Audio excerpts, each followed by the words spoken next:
But enough of this palaver. Let's get the show on the road.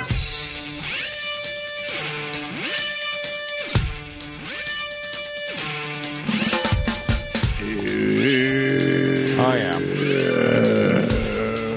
Thank you. There's the little sound that says... it's showtime. Oh, nice show. Firing up. Vroom, vroom. Well, I just told Anthony the whole story, but I'm going to say it again for a couple minutes here, if you will. If you've been listening to the show, I've been telling you how great Parenthood is. Making it sound like it's a cakewalk.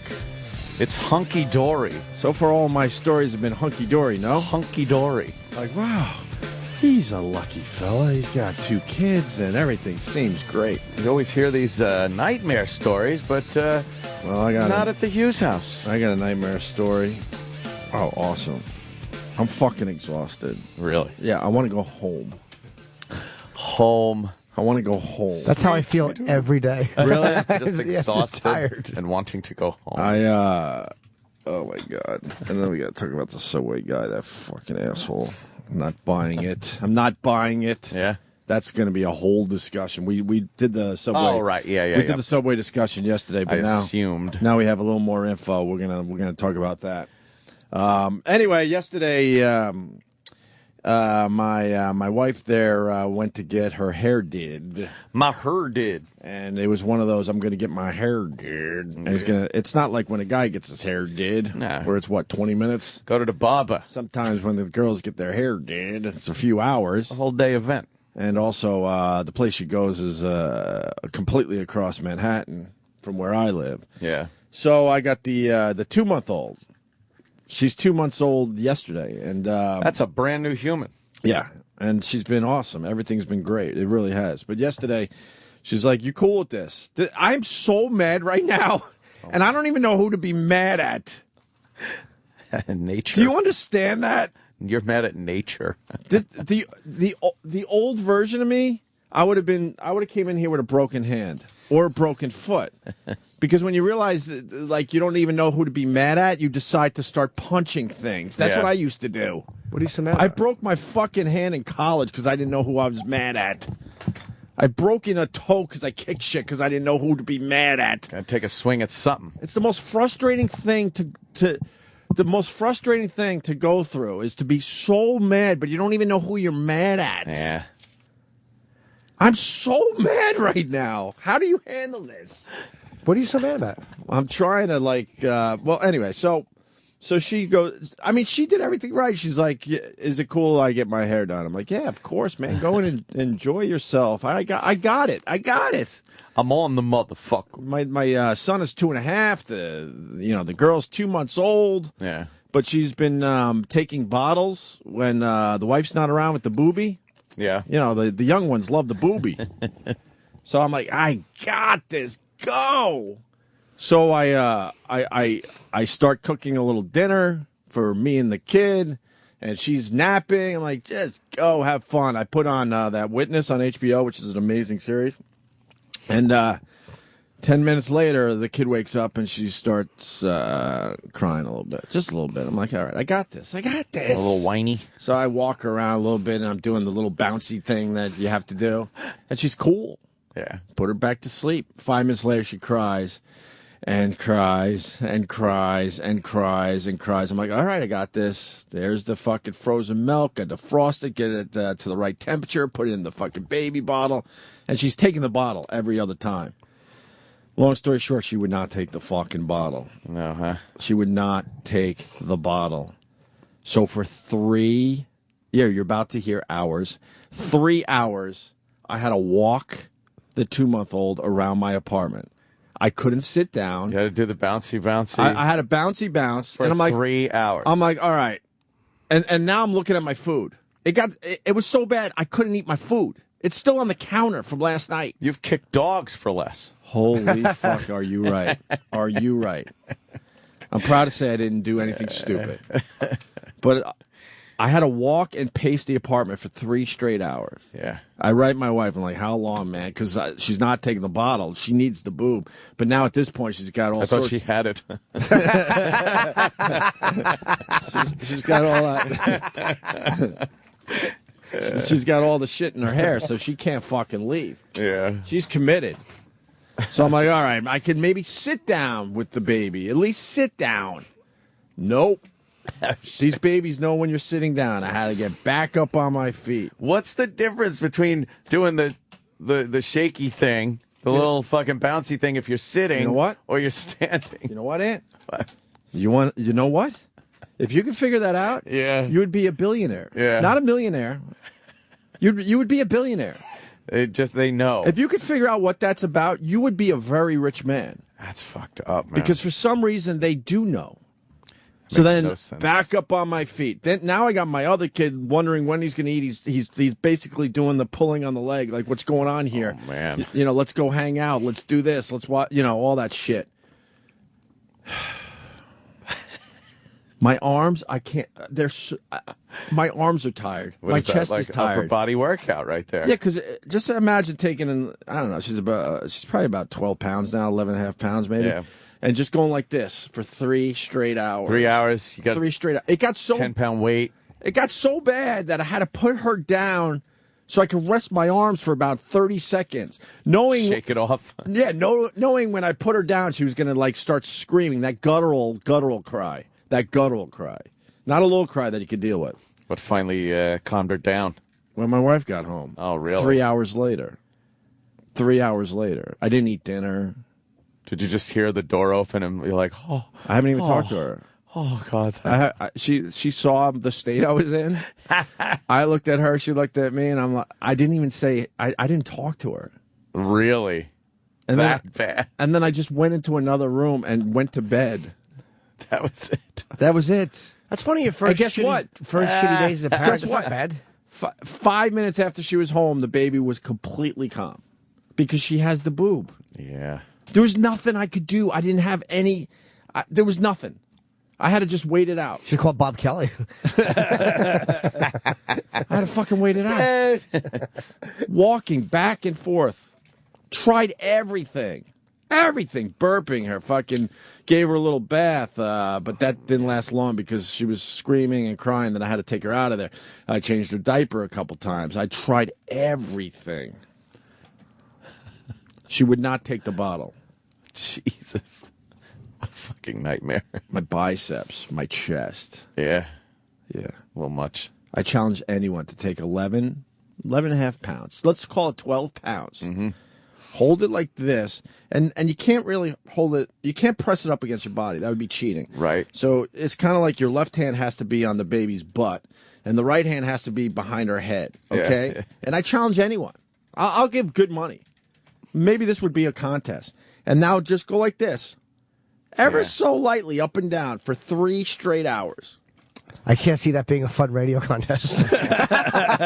We'll just put him in the corner. We'll do our show. We won't even acknowledge him. 3 hours. But as I was saying, that's one of your first shitty days as a parent. That's not bad in 2.5 years. No, it's fine. I mean, trust me, in the end, it's fine, but I'm so mad. That's what, I can't yell at my wife. Are you mad at the baby? No. She was doing what everyone did what they were supposed to do. I'm mad. God, am I mad. Who do I yell at? Management, All right. right. Yeah. You know what? They'll get a beating today. Fuck them. Radio wizard. I'm so mad. I can't be mad at the wife. She asks, is this cool? I'm like, yeah, it's totally cool. I got the bottle. We've done this. It'll be fine. Can't be mad at the baby. All she wanted was to eat from a boob, not from a bottle. Can't be mad at my son. He doesn't understand. Your son. But just because you can't be mad at someone doesn't mean that you're not. Like, meaning sometimes it's not rational to be mad at a person, Right. but sometimes I'm still mad at them. And it's just because they inconvenienced me, and I know intelligently that that's selfish, but I'm a person, and sometimes I just get mad at people. It's like getting mad at traffic. Yeah. I'm not You're even mad stuck. at being inconvenienced, to be honest with you. Or whatever, you know. I signed up for this. It's more that I just couldn't take care of the situation. I'm so fucking mad. And I have no one to be mad at. Like, who can I reach out to? No one. I can't lash out at anyone. When you're mad, you get to lash out at the person, right? Right. I don't know who I could do that with. Radio wizard. Huh? Radio wizard. Fine. He has a head like a boob. This Meet the Fockers thing that keeps popping up when you look for like a male breastfeeding solution. Right. Oh my I mean, God. I know it was written for a comedy, but wouldn't that kind of work? Oh yeah, you make believe you got a boob. Well, Yeah, like couldn't you take this apparatus here and then get that boobie filled with milk and then probably. I mean, you'd look like an asshole, but you're in your own house anyway. Yeah, but my kid was fucking. She has taken the bottles in the past. Man. I almost went to the hospital. I didn't know what to do. How great would that have been if you walked in and said, "My baby's crying"? Oh my God! In New York City, shot bus driver next to you. I almost went to the hospital. Like, could you? I don't know. Do you have formula or something? Fuck. It's just that I'll say it one more time. I'll shut up. I'm mad, and it's like it's the worst mad to have. Yeah. Like I can't be even. When you're mad at yourself, you could even handle that, right? Not mad at myself. I did. Everyone did what they were supposed to do. Look at the phones. Yeah, of course. That's why I'm bringing it up. Just don't love that baby as much as the other one. Yeah, start playing favorites. Oh man, my wife knew too. She gave me a look. Yeah. I had one. I wish I taped it. One freak out. I called her, and I'm just like, I gotta quit. I gotta quit the show. I was losing my mind. I think I had a slight nervous breakdown. Why? Because you had to get up and you needed to eat and you go to bed. I'm like, I can't do this. I can't do both. I gotta quit the show. I hear people applauding. Relax. I'm not quitting the show. That was my night. Man. And I was gonna eat some salmon. My kid would have chilled out, and then I was going to watch Witness. I'm only halfway through the Libya Witness on HBO, the documentary. Yeah. None of that happened. No. I mean, none of it. I couldn't even watch TV. That's horrible. I couldn't do anything. Oh. And every minute, near the end, every minute was excruciating. When she said she was in a cab, it was still 12 minutes. That's too I counted. long. I counted. It was 12 minutes from the time she was in the cab until she got to the front door. Get here. How long was she gone? 3 hours. From what time? 3.5 hours. When The to first when? half hour was a piece of cake. From 6 to 9, actually 6 to like 9:40. I'm so fucking mad. So was Casey Anthony. She was. Oh mad. yeah, you Bet kind of. She was mad. Man, if you don't have the right mindset, Yeah. and you get caught like what happened to me yesterday. Oh boy. Wow. Oh boy. I'm not saying. 'Cause that's how it happened. There's no way to, because there's no verbal way to threaten. There's no way to stop. There's nothing you can do to stop a And then- baby from fucking screaming. Yeah, and now, I mean, with my 2.5-year-old, if he's crying, he's going to tell you why. With a baby, you don't know. There's only a couple things you could really try. Got to do it with that lady like did with that chicken in the bus on MASH. Remember that? Oh, it wasn't a chicken, that's right. One of the best scenes ever. Oh, boy. Hawkeye. Slowly unfolds. Yep. The reason the baby does that because the baby still thinks they are in the mother again, where you have to hold her close and walk around. Yeah. Yep. I got 3 kids. If you sit on a yoga ball, they'll fall back to sleep. Thanks. I was supposed to go out and buy a yoga ball? No, the kid wasn't going to go back to sleep because now it was hungry, What but now- it didn't want what I offered her. You should take the positive out of this. What's you that? weren't on a plane. Oh, boy. Oh my God! You weren't on a plane Yikes. meeting her cross country. Like this wasn't a I'll take Hudson and you take the daughter and we'll meet halfway. Oh my God! And you weren't in the airport boarding the plane. Imagine if you were boarding the plane 15 minutes into this for a 6-hour flight and her breast wasn't going to be available for 6 hours. Fuck. See, you know what? If you don't mind, every phone is lit. Let me go to Kevin in New Jersey. Kevin, go ahead. What's going on, guys? Good morning. Good morning, Kevin. Well, nobody understands you more than I do, bro. I got a 6-week-old monster on my hands. My wife was sick last night. I'm headed into my hard hat job. Dude, I fucking work with heavy machinery. I got to fly iron over my head. I'm thinking I might kill myself, man, or somebody else, because I'm fucking exhausted. I've never been this tired. My wife's been sick. She just hands me the kid at 3 o'clock Listen in the to him. morning. Yeah. He's He won't beside fucking himself. stop screaming, bro. I was going to go consult a witch doctor. And you know when you read about these tragedies, God forbid a crane tragedy or a tractor doing some weird shit. That's a guy falling asleep. Yeah. Because he's got a newborn at home, and he got into a situation like I got into. I've been fucked up at this job drinking beers all day, and then I'm more worried now than then. Yeah, there you go. Terrible. All right, well, keep it going, man. I really appreciate it. Have a good day, guys. All right, man. Later. Oh, my God, here's one. Let me go to Barry in Indiana. Barry. Hey, guys, how's it going? Hey, man. Hey, I got one better, Anthony. I've got triplets, and they're 9-month-old. And I'll tell you what, when they all start going, you're in trouble. How do you deal with triplets? What do you do that in vitro? Wow. Yeah, we went through in vitro, and I like calling it in vitro. In vitro, of course, yes. Put 2 in, and we got identical boys and a girl. I don't even know how to do that. Damn. How do you do that? Fuck that. You pull your hair out. There's nothing you can do. You look at it, you're like, I wish I can do something for you, but I can't. Yeah. I'll get to you as soon as I can. You know, I have had nothing but good experiences in general, and nice stories to bring to the table, and people have been saying, you know what, I never wanted to have kids, but how you talk about it, I'm thinking maybe I'm going to give it a shot. Well, here's the other side of it right here today. Dude. Now I'm confirming to a lot of people not to have fucking kids, I guess. What is this? Some screaming triplets? You want to hear 10 seconds of screaming triplets? Yeah. Oh, no.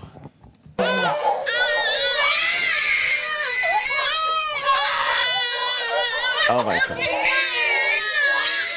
That wasn't even 10 seconds. I literally got, like, chills. They are very cute, though. Oh, God. I'd like to pinch their little cheeks, and then leave. You would, yes. I would assume you would have to have full-time help. I don't know how you raise triplets. Jeez. Triplet newborns. This is don't see, that sound makes me angry and feel inconvenienced, but I don't have a baby. Right. Like it's always somebody else's. I don't like. What does a mother think? Does it feel the same way when she hears that, or does she feel like, oh, it's time to react? When it's yours, you feel so bad. You just want to, get them to stop crying because you just feel bad. I mean, if it's someone else's kid, fuck that. I would be pulling my hair out too. Matt in New York, what's up? Good morning, Opie. As a fellow dad, I feel your pain. I'm just going to say, first of all, as you know, it's like we live in college. Like when you used to stay up all night drinking, except you're not drinking. You got a baby in front of you. That's all it is now. You used to stay up partying. I was just going to say, I had a similar situation, and, my wife did the nice thing, saying, yeah, I understand. 6 months later, a couple of her friends are over, and what story do I hear them reliving?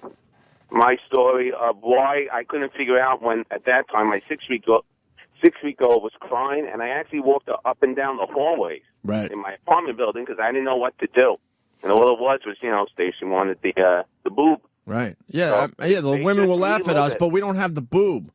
I know, and they just relive it. So we're left with no tools to take care of the situation. That thing Danny showed, though, that might actually work. If it's like something like an apparatus. How emasculating is that? It would be funny, though. I would rather come in here with sore arms and a sore upper chest from, like rocking her or bouncing her lightly for 3 straight hours. I'm not putting that on. Oh, that would be great. But if it worked. Yeah. I'm not putting that on. You would have had your salmon. You and your one tit would have just watched fucking Witness. It would have been relaxing. I think my wife felt bad because when I left this morning, like my meal was just sitting there and she. I was still there? No. Oh. She cleaned it up like, let's get rid of this. Clean it up! Let's get rid of this.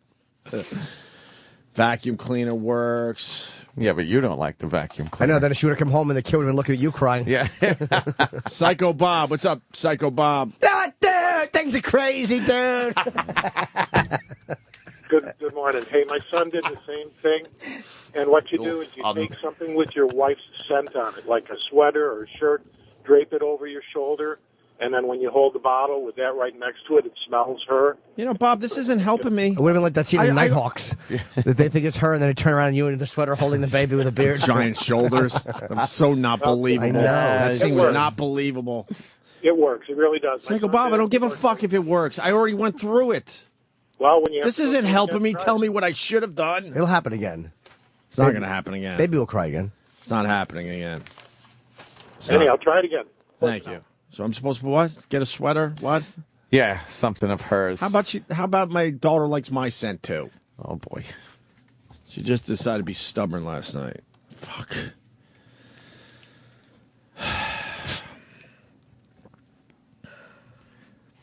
That sounds like a chore.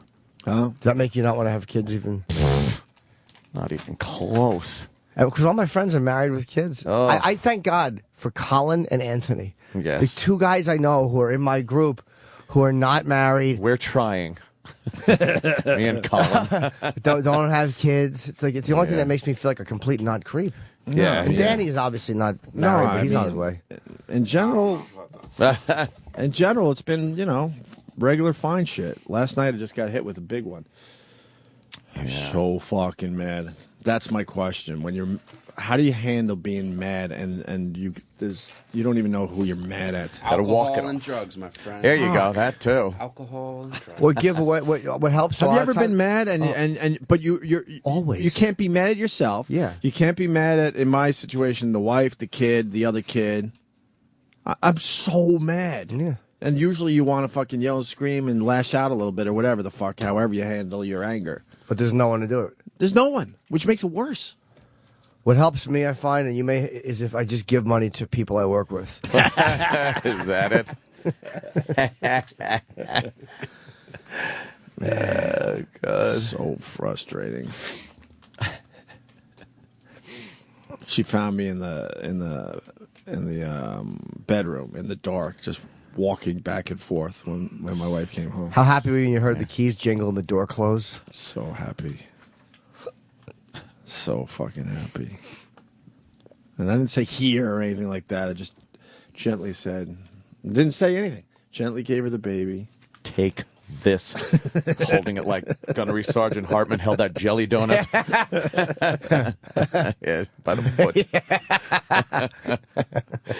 At least the kid's not colicky. You know anything about colicky? You know anything about the colicky babies? I've heard it on sitcoms. Wow. What is colic? They basically don't sleep for the first, year of their life. Oh, a colicky baby.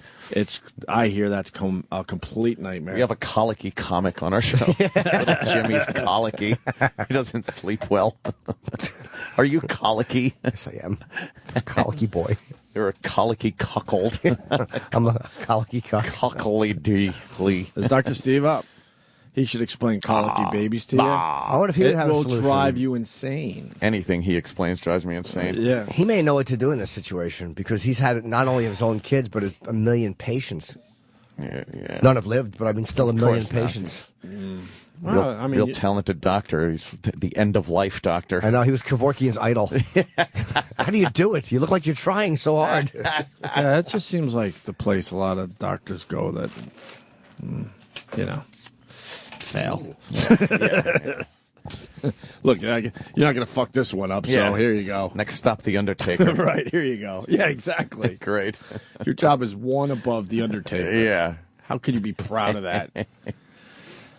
You want to know about colicky babies? Someone will call in a few minutes. They don't sleep ever. Nah, that's... The colicky baby is probably like a baby that finally thinks it can fall asleep with its apnea mask. Oh. But then wakes up gasping and its heart beating and realizes, I stopped breathing again. Oh, no. It has to take the mask off. Oh. That's probably what it was. That last night? Sure. So you didn't sleep? I got a couple hours, but with the mouth guard, which is just nothing. And the dentist appointment was a bust, just lovely. The dentist appointment was a bust. That was a whole big thing yesterday. Yeah. The guy was... Rogan. You going to Brooklyn? I went all the way to Brooklyn. Rogan recommended a mouthpiece. It's just... Go. And it works for Joe, because he has, I think... and I was looking forward to this. It's a special mouthpiece, right? It looks... That keeps your tongue down and your jaw maybe in the right position so you get enough air in there? Yeah, and it holds As your tongue... sleeping? Keeps your tongue from falling back. It's a mouthpiece. It looks like... Anthony would be good at this. I hate to say a chip. What's that? A clip? You know what a chip clip looks like? It's like straight with a little handle on top. Yes. That's what it looks like, but backwards, and the handle on top is what's holding your tongue down. Oh, interesting. So it's a little uncomfortable. But I go to the dentist in Brooklyn. He's an old Jewish man. Oy. I love this guy because it was a $3,400 apparatus. My insurance wouldn't have covered it. And we talked for a few minutes. He looked at my sleep study. And he goes, I don't think this will help you. Oh, wow. Because most of my apneas are central, which are not obstructive, which means the tongue is part of the problem, but the part that is the real issue wouldn't be helped by I need a mouth lobotomy. device. I need a shotgun to the mouth. Something. Maybe you need shock treatment. So whatever. But he was a very nice man. He was very honest. He could have easily taken me for over $3,000, and he didn't. Like, what a great doctor.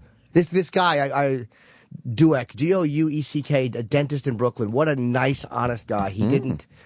Yeah, he could have just sold you. Oh, my dude, in a second he could have. But he told me the absolute truth about it, and it's just, I need a mask because of the type of fucking shit. He must be really rich, that guy. He hated me on site. I look like a Nazi. He just wanted me out of his office. Yeah.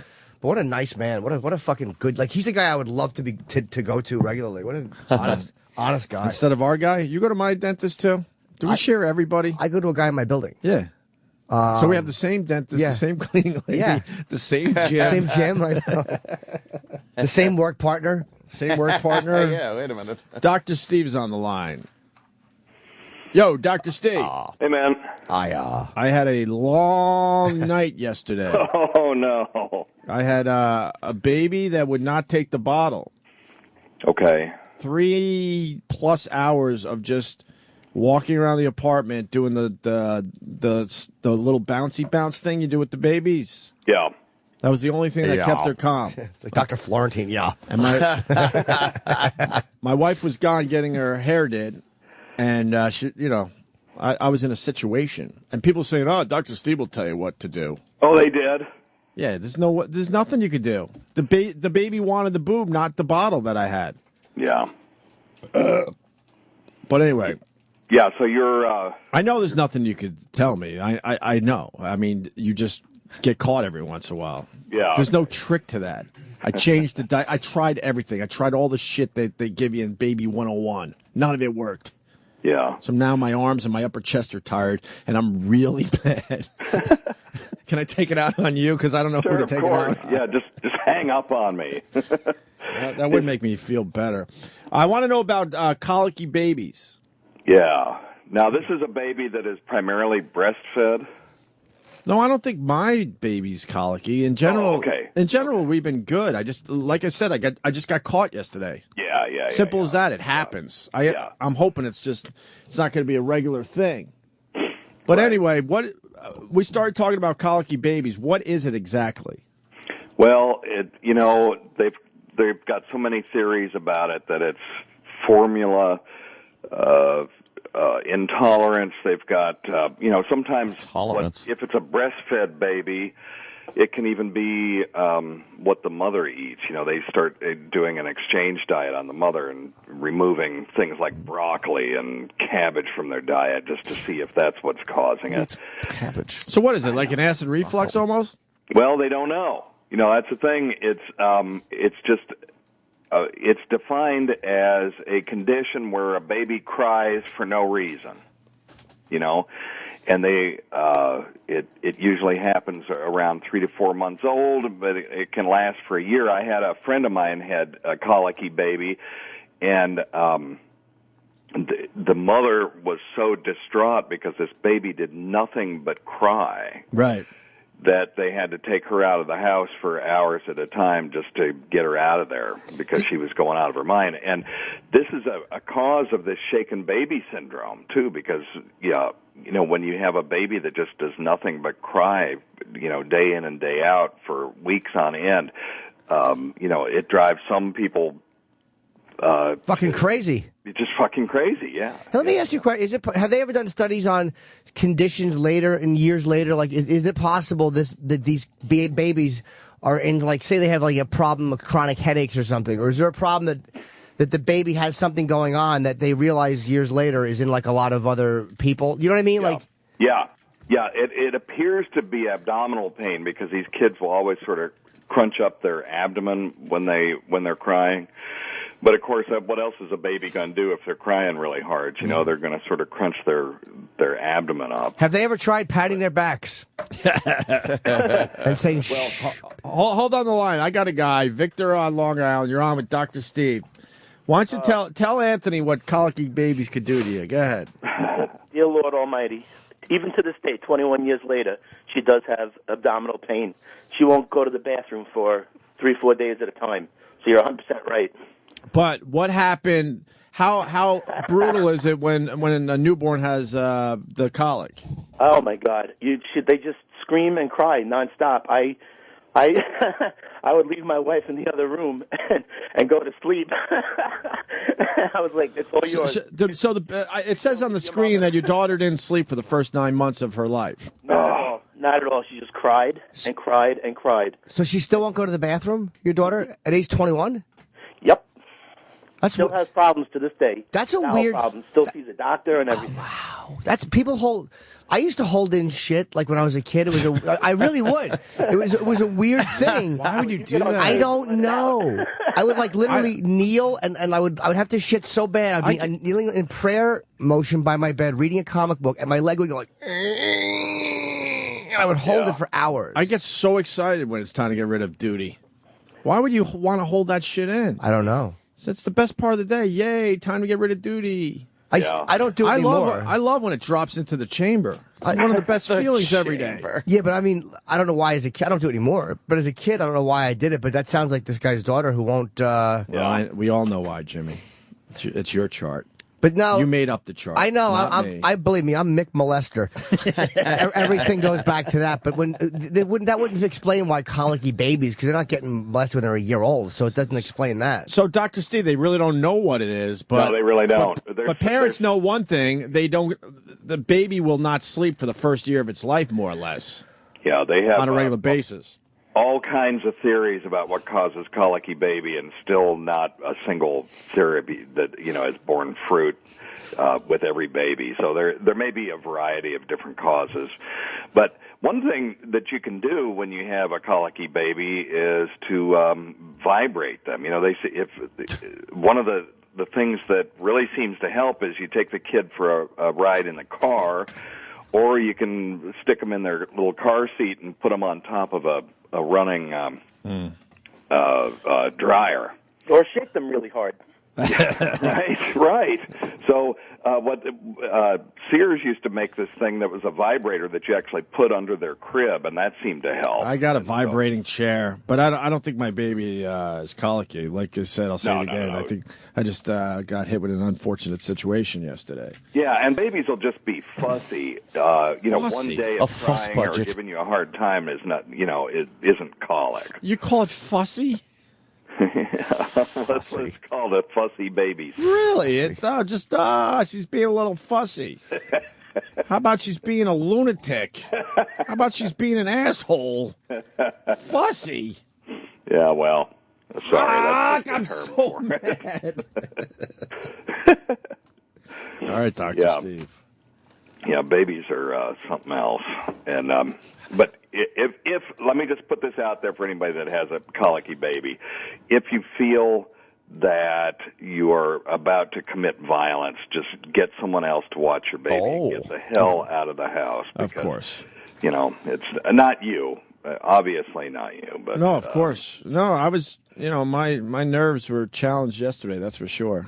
Yeah, and we counsel everybody that's got a colicky baby that just don't leave one person in charge of them. I don't know if you ever saw that movie Citizen X. It was about the Russian serial killer, and they realized that they should have rotated the investigator out because he had investigated this one case for 9 years, and they understood that it caused severe psychological problems. It's the same thing with a colicky baby. You've got to get the person out of the house on a periodic basis. Do you mean Citizen X? Go insane. Citizen X, is that the guy you're talking about? Yeah. Oh, yeah, it was a great movie, man. Was it a great movie? Yeah, what a chilling, horrible guy he was. What's the deal? He was a Russian serial. He killed school children in Russia, and he tormented them for years. And wouldn't he go out with a black doctor's bag or something? Yeah. He would go from train stop to train stop, and he would take girls out into the woods and do naughty things to them and kill them. Naughty. But at the time, the Russians didn't have a lot of experience with serial killers, and they just said, well, no one that's in the party would do something like this. So they just had this one investigator that was obsessed with the case, and he investigated this thing for like 8 years and almost drove him crazy. And they finally got the FBI, like John Douglas, involved.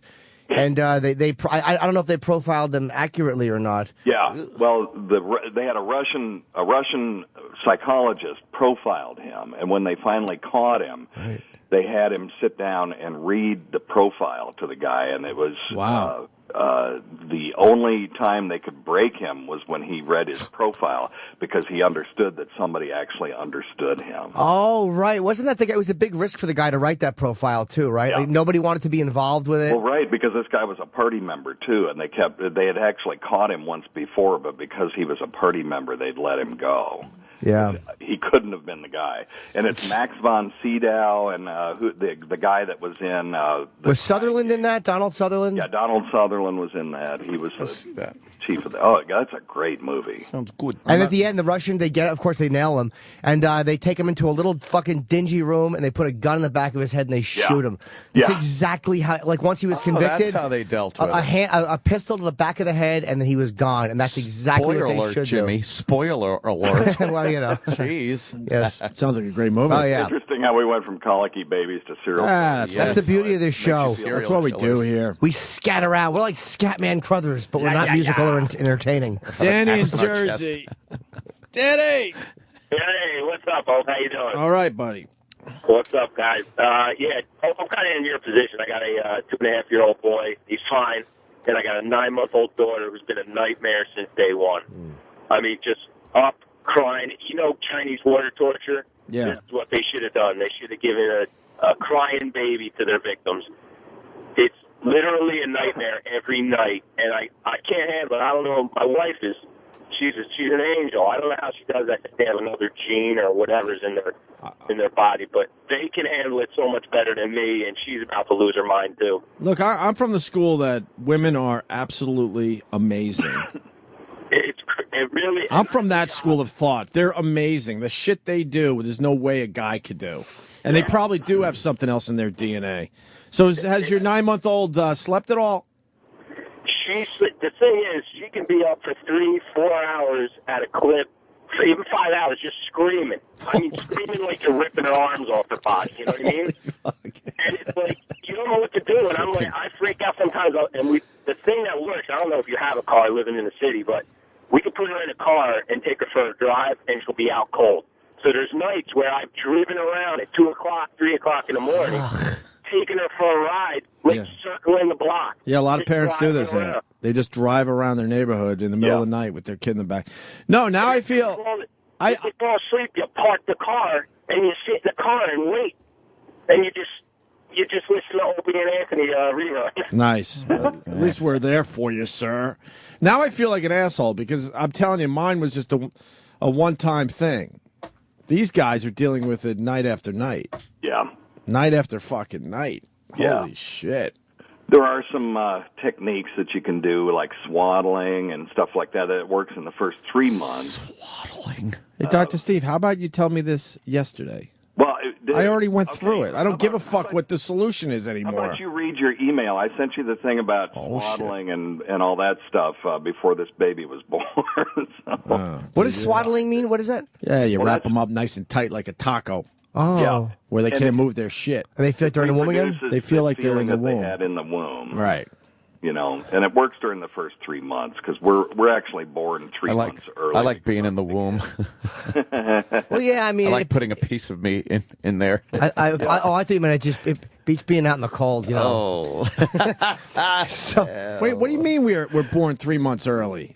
Our heads are so big that we really should be in the womb another 3 months, but because our heads are such gigantic things that we can't even hold up when we're born, that the mother has to deliver us approximately 3 months early. Oh. And so that's why we're pretty helpless for the first several years, but we're incredibly helpless when we're first born. So you're saying like a 1 year gestation period would be better than 9 months? Yeah, that's what. Wow, there'd be a lot of women walking around with giant cunts. Oh, yes. God. Yeah, right. That was the case. There's already a lot of men walking around with them. Shit. 3 months early. Fuck. So that's why the theory, and this is all. That's why all of a sudden that's why all of a sudden you notice your baby becomes aware. Yes. Because like you said, they're incredibly helpless. Like they just stare into space. But something all of a sudden happens where they can now move their head around, look around, they focus on everything, they start smiling and all that shit. And it's why they respond to things that simulate the environment of the womb for the first 3 months. So you swaddle a kid; it makes them feel like they're bound up inside the uterus. You make shushing noises in their ear, which simulates the sound of blood rushing past their ear from the mother's aorta. There's just all kinds of things that you can do like that. And actually, anybody that's got a colicky baby, if they want to email me, I would send them some information on it. They can email me through my website at drsteve.com. Right. But there's a whole technique on soothing a crying baby that has to do with, reproducing the sounds of the womb and the environment of the womb. What are the sounds of the womb? Well, dick going in and out. It depends on your race. Yeah, a husband screaming through a wall. Shut the fuck up! Impact of a Doc Martin. What are the sounds of a womb, Steve? Well, the sounds of the womb is actually rushing blood. So rather than, lub-dub, which is the sound that we sort of attribute to the heartbeat, what the baby's hearing is the blood rushing through the placenta and the mother's aorta. So it's kind of a shushing sound. So they'll hear shush. Is that why shh works? Yeah. Yes. That's what he said. Yeah. Sorry. Okay. That's yeah. Yeah, and the other thing that I'll just throw this out there that I wouldn't tell anybody to try this without talking to their pediatrician first, but there was a study on colic that showed that babies who took probiotics, which is beneficial bacteria, Wants to get paid. Yeah. Oh, boy. A colicky baby. It goes, the Constitution. I'm sorry, Steve. I stepped on you. I apologize. That's okay. They do 75% better within 4 weeks, so that might be a treatment that's effective. One other question, and then we'll move on from baby shit. Yeah.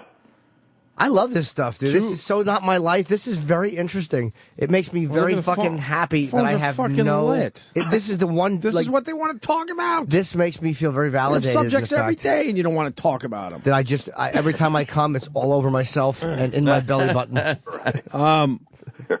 What are your thoughts on putting let me think. It'll be is that next year? Like a 3-year-old in school. Oh, you mean college? Like preschool? Oh. Yeah, man, they're fucking pressuring me in my neighborhood. Oh, God, you got to get your kid into a school. You're running out of time. Well, you don't. And wait till I tell these guys how much it's going to cost. Oh, boy. But, kids that are in preschool get more exposure to illnesses earlier. That may or may not be a bad thing, but when your kid goes, all of a sudden they're going to get exposed to all these viruses that all these other shitty little kids have, transmit to them. So you can expect your kid to get sick more often, but that may not be a bad thing. That means I get sick more often. Huh?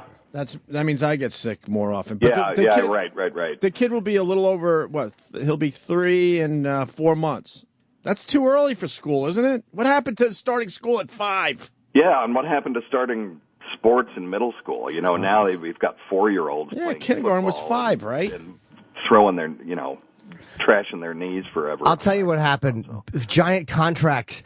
Parents started to see $40 million contracts. They're like, let's see if this little fucker can do anything for us. They know he's just going to grow up to be adult. Yeah. So somebody get him in there. Hope we can catch this thing. You dummy. Some of those kids they're followed by the time they're 13 by colleges. They already know. Yeah. 12, 13, 14 years old. They're like, oh, fuck. They start getting attention. Well, yeah, and then one injury and they're done. Yeah. You want to guess how much for my kid to go to school as a 3.5-year-old next year? $18. $18 it Jesus, is. that's a lot. 21 G's. 21 large? 21 21 large. Couple of stacks of high society. You can send kids to school for that almost. College. To college. Almost. Yeah, almost. When we were growing up, certainly you could. Wow. They want 21 G's to put my 3.5-year-old in school. That's a hand of blackjack. It's crazy. So it's $1,750. Hell, I paid that almost. You paid what? You're paying $1,750 a month. Yeah, I was paying $240 a week for 2 kids. What are you talking about? For preschool. 21 G's they want. 21 G's. A year, yeah. right? Yeah, and that'll be every year going forward. Okay, so that's because Manhattan set it up where you have to pretty much pick your own school and pay for it. $17.50 a month.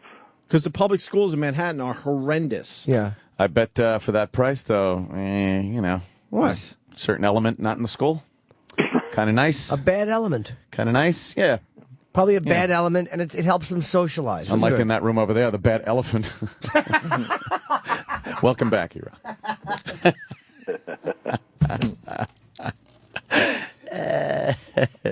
All right, Dr. Steve. Well, I'll send you some articles about the preschool thing, bro. You will. Yes. Yeah, I mean, you know, there's a positive side to it, and you know, there's a dark side to it too. Well, you know, not for that money. Kids pick up some bad habits in preschool as well as good ones. So it's just it's just what it is. What's a bad habit you can pick up in preschool? Well, just being more aggressive and being a bully, not wanting to share your toys. We got a 29-year-old on instant feedback, Jeff, in Central Jersey. I paid $10,000 a year for college. He writes $21,000 for preschool is insane. Of course it is. $10,000 a year for college. How old is Jeff? 107. 29. Oh, he's 29. Okay. No, well, the college costs went up drastically in the last 10 years. Tops. What a terrible college he must have went to. Really? Yeah. Well, yeah, reading, writing, and arithmetic. $10,000 a year. That was $40,000 for him. But the average college tuition is what? Well over $100,000 now. I'm thinking $100,000 for 4 years. That's just ridiculous. So that's what you're paying, but of course that's 2 semesters instead of all year round. Another problem that this country will never fix or figure out. Let me tell you another thing about preschool. When your kid isn't in preschool, you pay anyway. And if you take a week off for Thanksgiving, you're still going to pay for that week. It's $17.50 a week, no matter what. So nice. Good luck with that. It's a good deal for them. All right, Steve. Thank you. Right. Good luck with it. Yeah, thanks a lot, man. There goes Dr. Steve. What a joy he is, isn't he? Love the Dr. Steve. Good egg. He's always full of information, isn't he? He knows a little bit about everything. Oh yeah. He knows that doctoring. Yep. He knows a lot about doctoring. Oh, fuck. I need a massage. A massage. A sensual massage. Yes. Anyway, that was my night. Yeah. An hour later, I go, anyway, that was mine. And anyway. Just fucking mad. I can't even think of another situation where you're so mad and you have no one to be mad at. You're not mad at the baby? No. Like, even though you know that it's normal? Frustrated. Yeah. That's a normal feeling, to be frustrated, but I can't be mad at my daughter. She's doing her job, doing what she has to do. But even though you know that, like, even as a parent, you know, like, intellectually, you know, like, okay, it's like Anthony said, being mad at traffic. Intellectually, you know there's nothing you can do about it, and it's just everyone's annoyed, but it doesn't matter. But you know, when you're stuck at traffic and you're losing your mind, you know there's someone out there that's causing it to be a little worse. Right. Someone that might be in the left lane or slowing down a little too much around a bend, something. No, I'm not even talking about traffic where somebody's to blame. It's just the traffic. Like, there are the individual assholes that are holding up lanes and stuff like that make traffic. Right. But when you're stuck in traffic for no reason other than that's what happens on a daily basis, that is so fucking frustrating. That's you're just sitting there going, I want to mow, and then you can't do anything about it. That's exactly the feeling I had last night.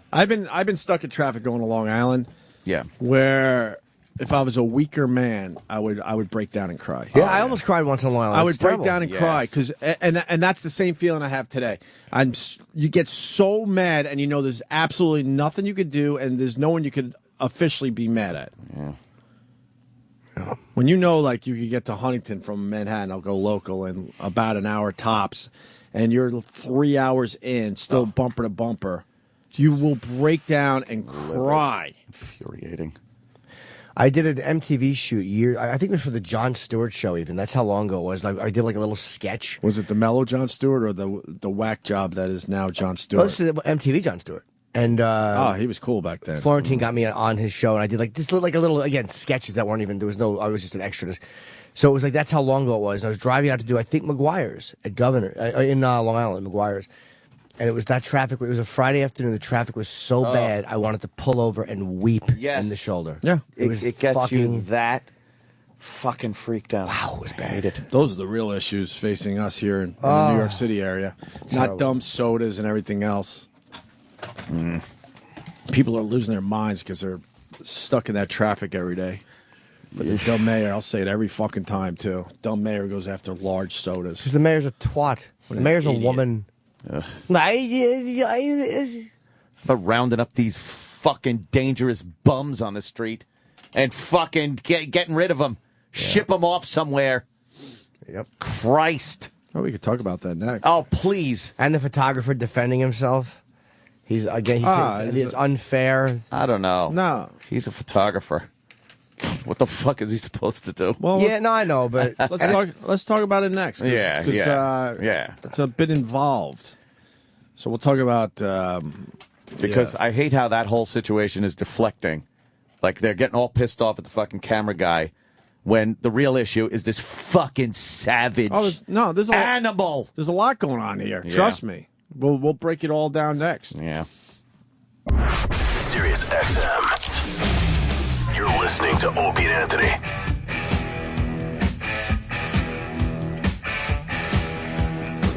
Holy fuck, I love AC/DC.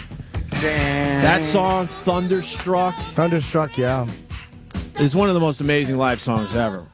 I don't think it gets much better than Thunderstruck. I'm sick of like Shook Me All Night Long and Back in Blacks. I've heard them so many times. Like I love.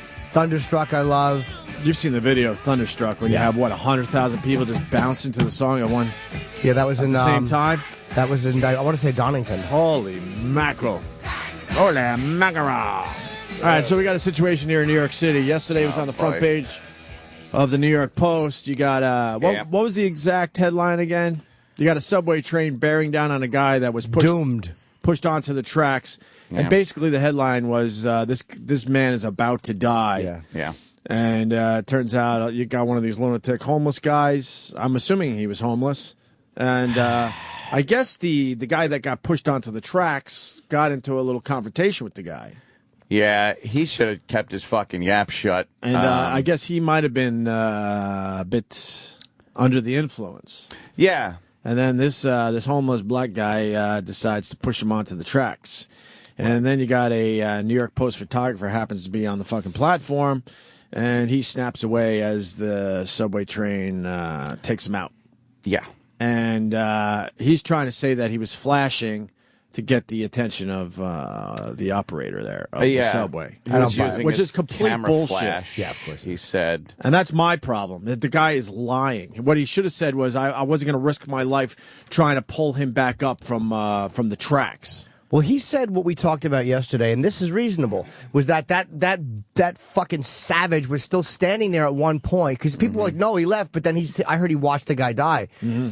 There's one photo where you could see the guy in the tracks, and you could see the animal standing up on the platform. Yeah. So to get to the guy in the tracks, you'd basically have to be between the animal and the tracks. Right. Fuck that. And of course, fuck that. So and he could push you in as well. I didn't blame the guy. But the guy's trying to say I'm flashing my camera to get the guy, the operator's attention. That's just a flat out lie. Yeah.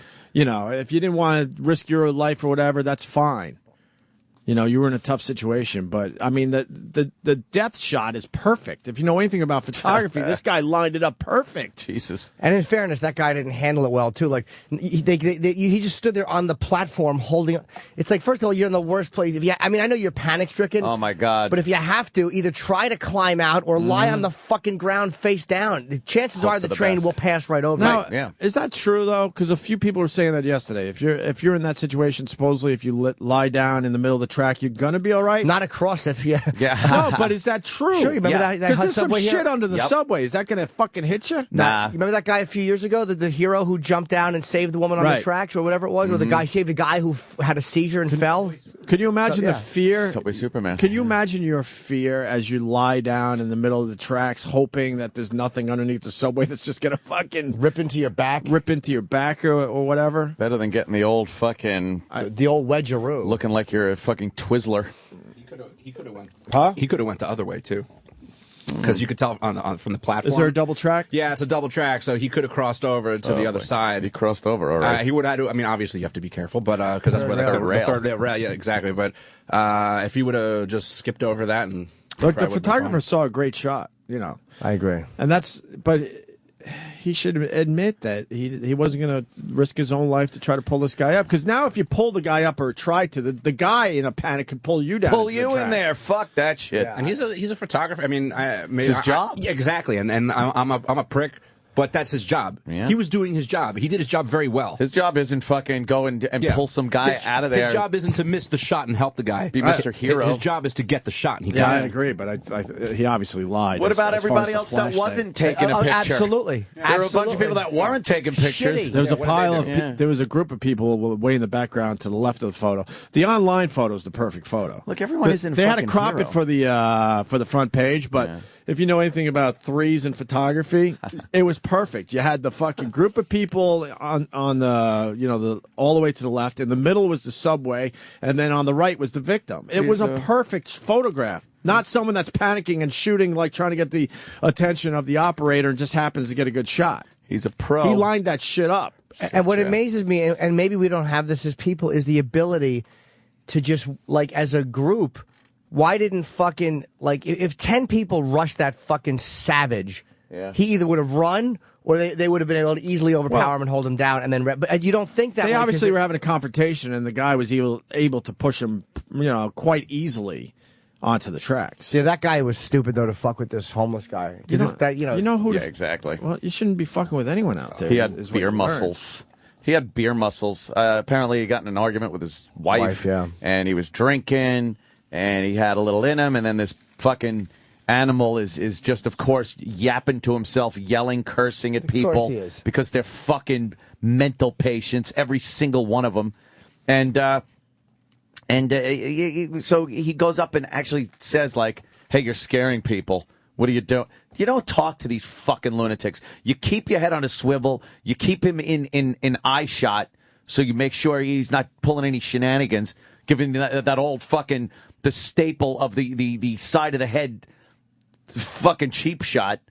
God, I fucking hate these people. Yeah, I fucking hate them. I agree. They are just a blight on society. They contribute nothing, and they don't do anything to help themselves. And these stupid homeless advocates make it look like they're all victims, and it's all circumstance. They fell through the cracks of no, they didn't. They're fucking retards. They're mental patients. Yeah, and that cop who gave that guy those $100 boots. Yeah. How many women did he smash over the head with a brick? You know what I'm saying? Like, Right. I know he was doing the right thing. Well, that Now guy's it's a not great even thing. homeless. That's a different story. It's coming out. He's not even homeless. Really? That's the latest on that guy. He's not even homeless. What is he? An asshole, obviously. Another asshole on the street. Dumb bum who's barefooted. Fucking bum. Now, these guys used to all be in the mental institutes. Yeah, they should be. institutions. And Well, then, in of the course, Koch they administration. Yeah, they closed down all the institutions, and then guess what? They're wandering around. That's what's going on. In our neighborhood, there's a corner where they've been hanging out, and I was very happy to finally, and I love the guys, but to finally see the NYPD like rousting these guys, going, "What the fuck are you doing? You can't just hang out here." Where were they? I'm trying to think of how far from us. Straight up. How many blocks? 2. Okay. Starbucks area. Yeah. I never noticed them. Right around that corner. Oh, yeah. When you make the turn, Yep. they're always Selling stuff. Yeah. They're always hanging there, and finally the NYPD was there rousting them because I think the neighborhood in general was like, "Look, man, what the fuck?" There's one lady that sits outside that restaurant on a bench and just starts screaming bloody murder. I'm like, this is not okay. When homeless people do that, I literally would love to see someone pull out a pistol and just blow their brains all over the wall. Yes.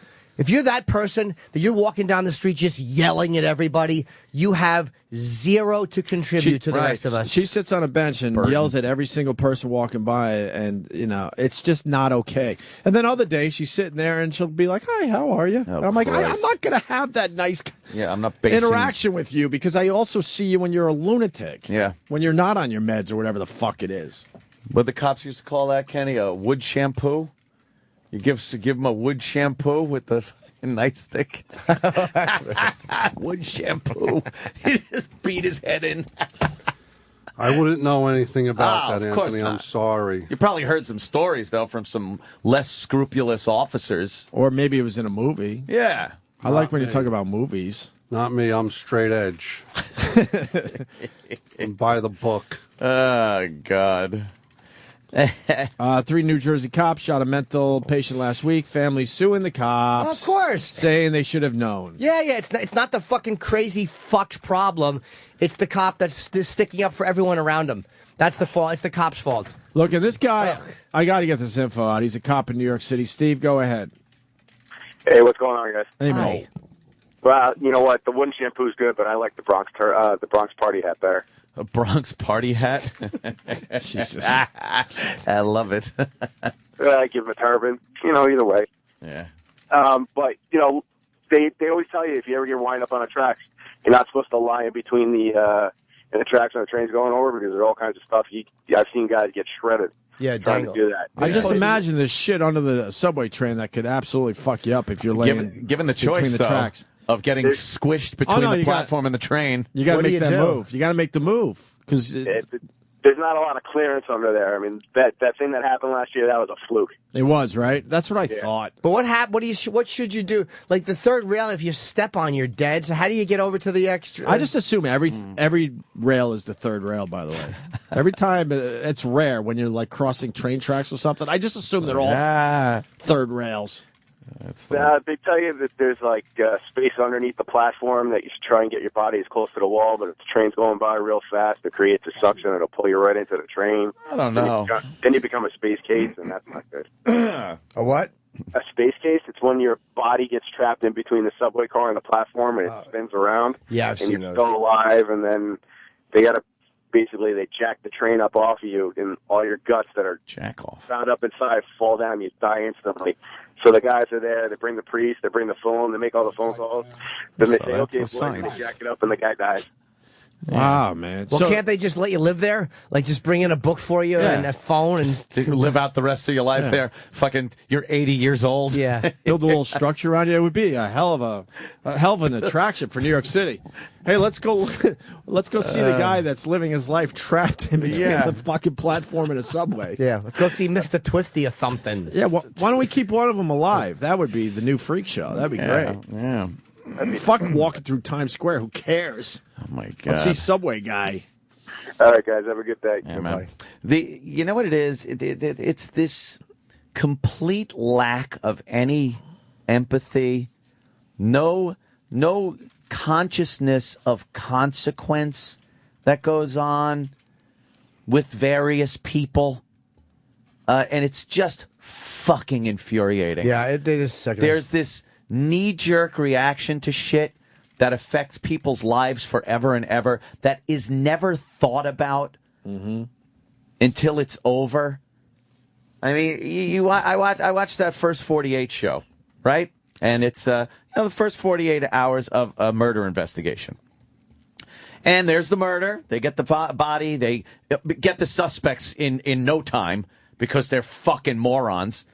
And they take him to the interrogation room, and then they start like crying sometimes, and like, oh, I didn't know what happened, man. And it's like, if you would have given it that much thought when you fucking shot the guy, or fucking went to carjack the fucking thing and stabbed them, but there's never nothing's ever thought out. That's why you get the idiots on that show. And then you never see them on shows like I Almost Got Away With It, which is one of these shows where criminals commit a crime, and then they're on the run for sometimes years. And you'll never see the same people that you see on First 48 on that show, because it's this knee-jerk, never thought-out bullshit fucking murders that they pull. Oh, I am getting really bad, by the way. Really bad. It's everything I'm seeing on fucking TV, all the stats I go through. I pour through statistics. You know what I'm talking about. You're just making yourself crazy, though. I can't help it. You got a good life. You don't have to deal with any of this. I do have to deal with it. How? It pisses me off that this country is literally being held hostage by a certain element. Anthony is like, and I understand this very well, is addicted to anger. And I say that, I am too, but I get that. I'm the same way. I'm not. It's the same. It's a weird drug, man. Being angry is a weird. Oh, I used to hate it. Dude, it's I used to fucking weird fucking thing to be angry. It's like I don't like it. I don't necessarily like it, but it doesn't matter.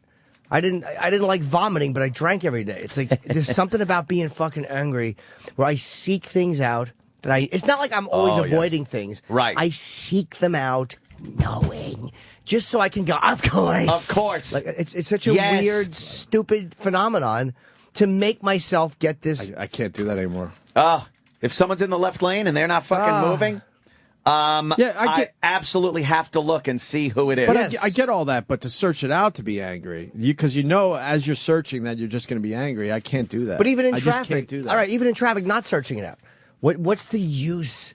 And I know this intellectually, but why get so enraged?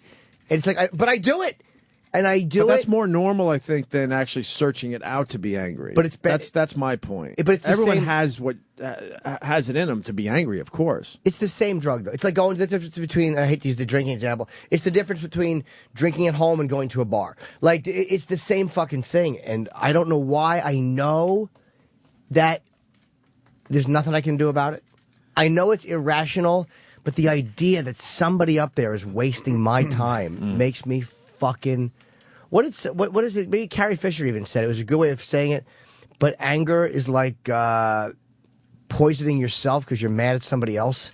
Oh, my anger hurts almost nobody but me.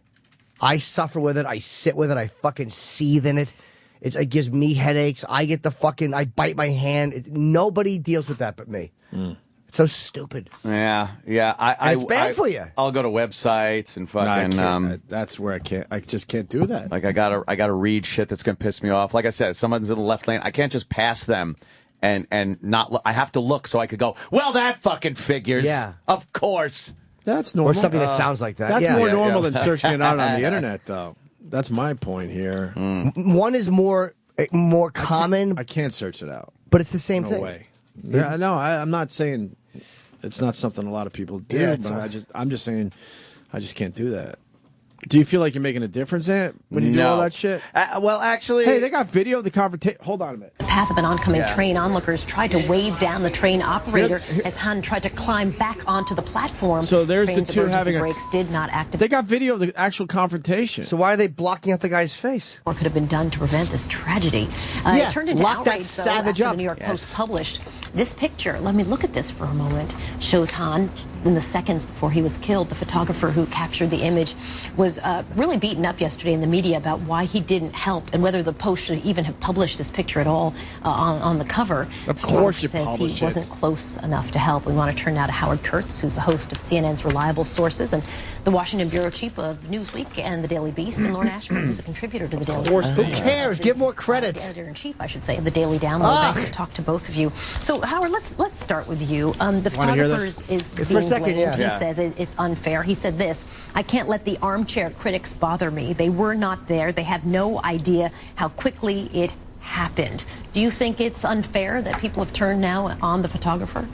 If he had no way of getting there in time, then I suppose it's a little unfair. What's not unfair is to look at the decision to take this picture and to publish it. Now look, this picture is cheap, it's sensational, it's stomach-churning, but it's also it's the New York news. Post, This is what though. tabloids do. That's what they do. Exploit tragedy by bringing the Not emotion just from tabloids. it. CNN's And the showing reason it right we're all now. gripped by it and horrified by it is precisely because it is news. So you're arguing, Lauren, that you shouldn't publish it, or it sounds like you're almost arguing in the second part of your sentence that you should go ahead and publish it. No. It's insensitive, it's inappropriate, Oh, it's shut the sickening, fuck rubbernecking, up. and Howie, with all due respect as the dean of the media, I completely disagree. Would the Post have published this if it were a white woman? I mean, that's just something I'm putting out What? there. That hasn't been discussed. Yes, they would have. I do. I think what's shocking about that has nothing to do with the race or gender of the individual. fucking cunt. They would have. I mean, the fact that the train is in the same shot as a human being, What a and by extrapolation, delusional we know he's woman. about What to does that die, even which is just mean? horrifying. That's why it's published. But it's profit motive journalism at its worst. That's all No question journalism. the Post is trying to sell newspapers on the newsstands. But here's my question. If this photograph is Show so it again, over by the way, pale and so CNN. horrifying and so unfit for human consumption. Why is it on every website in America? Why has CNN shown it 5-6 times in the last hour? Thank you. Well, the question, Thank you. Yeah, I guess the question is, could he have done more? See, and maybe she's not that's going to a answer that completely question. separate question. I think it Because is she's a trying to separate make believe question, she's and above I what the think Post that did. nobody, as the photographer has now said, can know what happened in those 22 seconds. Well, And Lauren the Tanner Ashburn. Institute, which is a journalism But he had a education good group, fucking observation or has said question there, and that she ignored he it. has an obligation to help. Now, by flashing those pictures, I think that he has made the case that he did try to help. And in the larger picture, you see people huddled in the corner. No one is running forward to help. Because that fucking I don't know savage how I feel was about still it, because there. on one hand, it is so disturbing. Yesterday, I thought, God, if that were my father, I mean, if that were your dad, and you see a picture of people taking a picture and not going in to help them, I would never sleep again. But it's also very sensationalistic. What is the public good by seeing this picture? It's news. Because this is every New happened. Yorker's nightmare. Anybody who's ever been on a crowded subway platform It's news. fears being What is groped this or woman? mugged or Where does pushed she onto the fucking tracks. Lauren Ashby? And this captured. And do I like What's her looking at Twitter? this? I No. wanna Would call I her have and made tell the her. decision as the editor of the Post to What's her publish Twitter? I this? wanna call her and But I I don't do know. think if you're a tabloid Someone in New tell York me. City, it's not the picture is not obscene. It is just capturing that horrifying moment before death. Right. I do still wonder why the photographer's first instinct was to take pictures. Because he's a photographer. Because he's a photographer. So I had this You morning, I was trying dummy. to point it- How come it's, Zapruder new didn't movie, throw getting the lots of camera down and go Oscar running buzz, and but with picking up that- brain chunks? There you go. Look, Right? That guy, Howard, he does a good job. Oh. Of course the Post should publish it. Of course. Yeah, they Yes. should. They Of have course. to publish It's that. news. Of It course. is news. And it's a phenomenon that happens from time to time. And CNN and Soledad was just called out, and she had no answer for the guy. Basically, the Post does what they do, and they put it on the front page. And then, like Howard said, now it's on every website, and CNN has shown it 5 times in the last hour. Why is it okay now for CNN to show the outrageous photograph? Right. Yeah. Would they have They're showed doing it? the exact same thing. They're Of course they are. They're actually showing the photograph to way more people than would have seen it originally. Yep. It's kind of like the Janet Jackson thing. Remember that when that goes down, and then the media is outraged, and they show the Janet Jackson thing over and over again. Yeah. But for some reason, it's okay that they're showing it to show that CBS at the time was despicable And for how letting come this happen. And how come they have no problem showing dead Syrians on their newscast? I mean, they've shown thousands of dead Syrians, and for some reason, when it's an American, being killed like this, it means more. It's more important. I have no problem that the photograph is on the front page. That's what the Post is, a sleazy fucking paper. Of course they're going to put that on their front page. Of course. And I hate the Post, but I'll defend them on this. Of course they should put that on the front page. Yeah.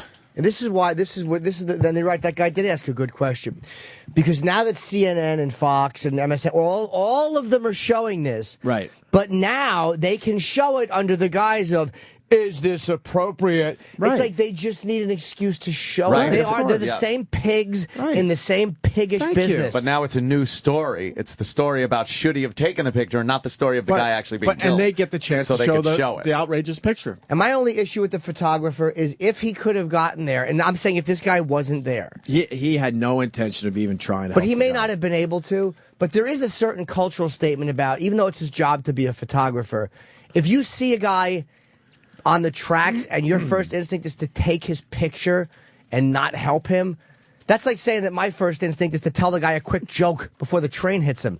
It's sickening. But if you don't do it because you're afraid for your own safety, I definitely get that. Yeah.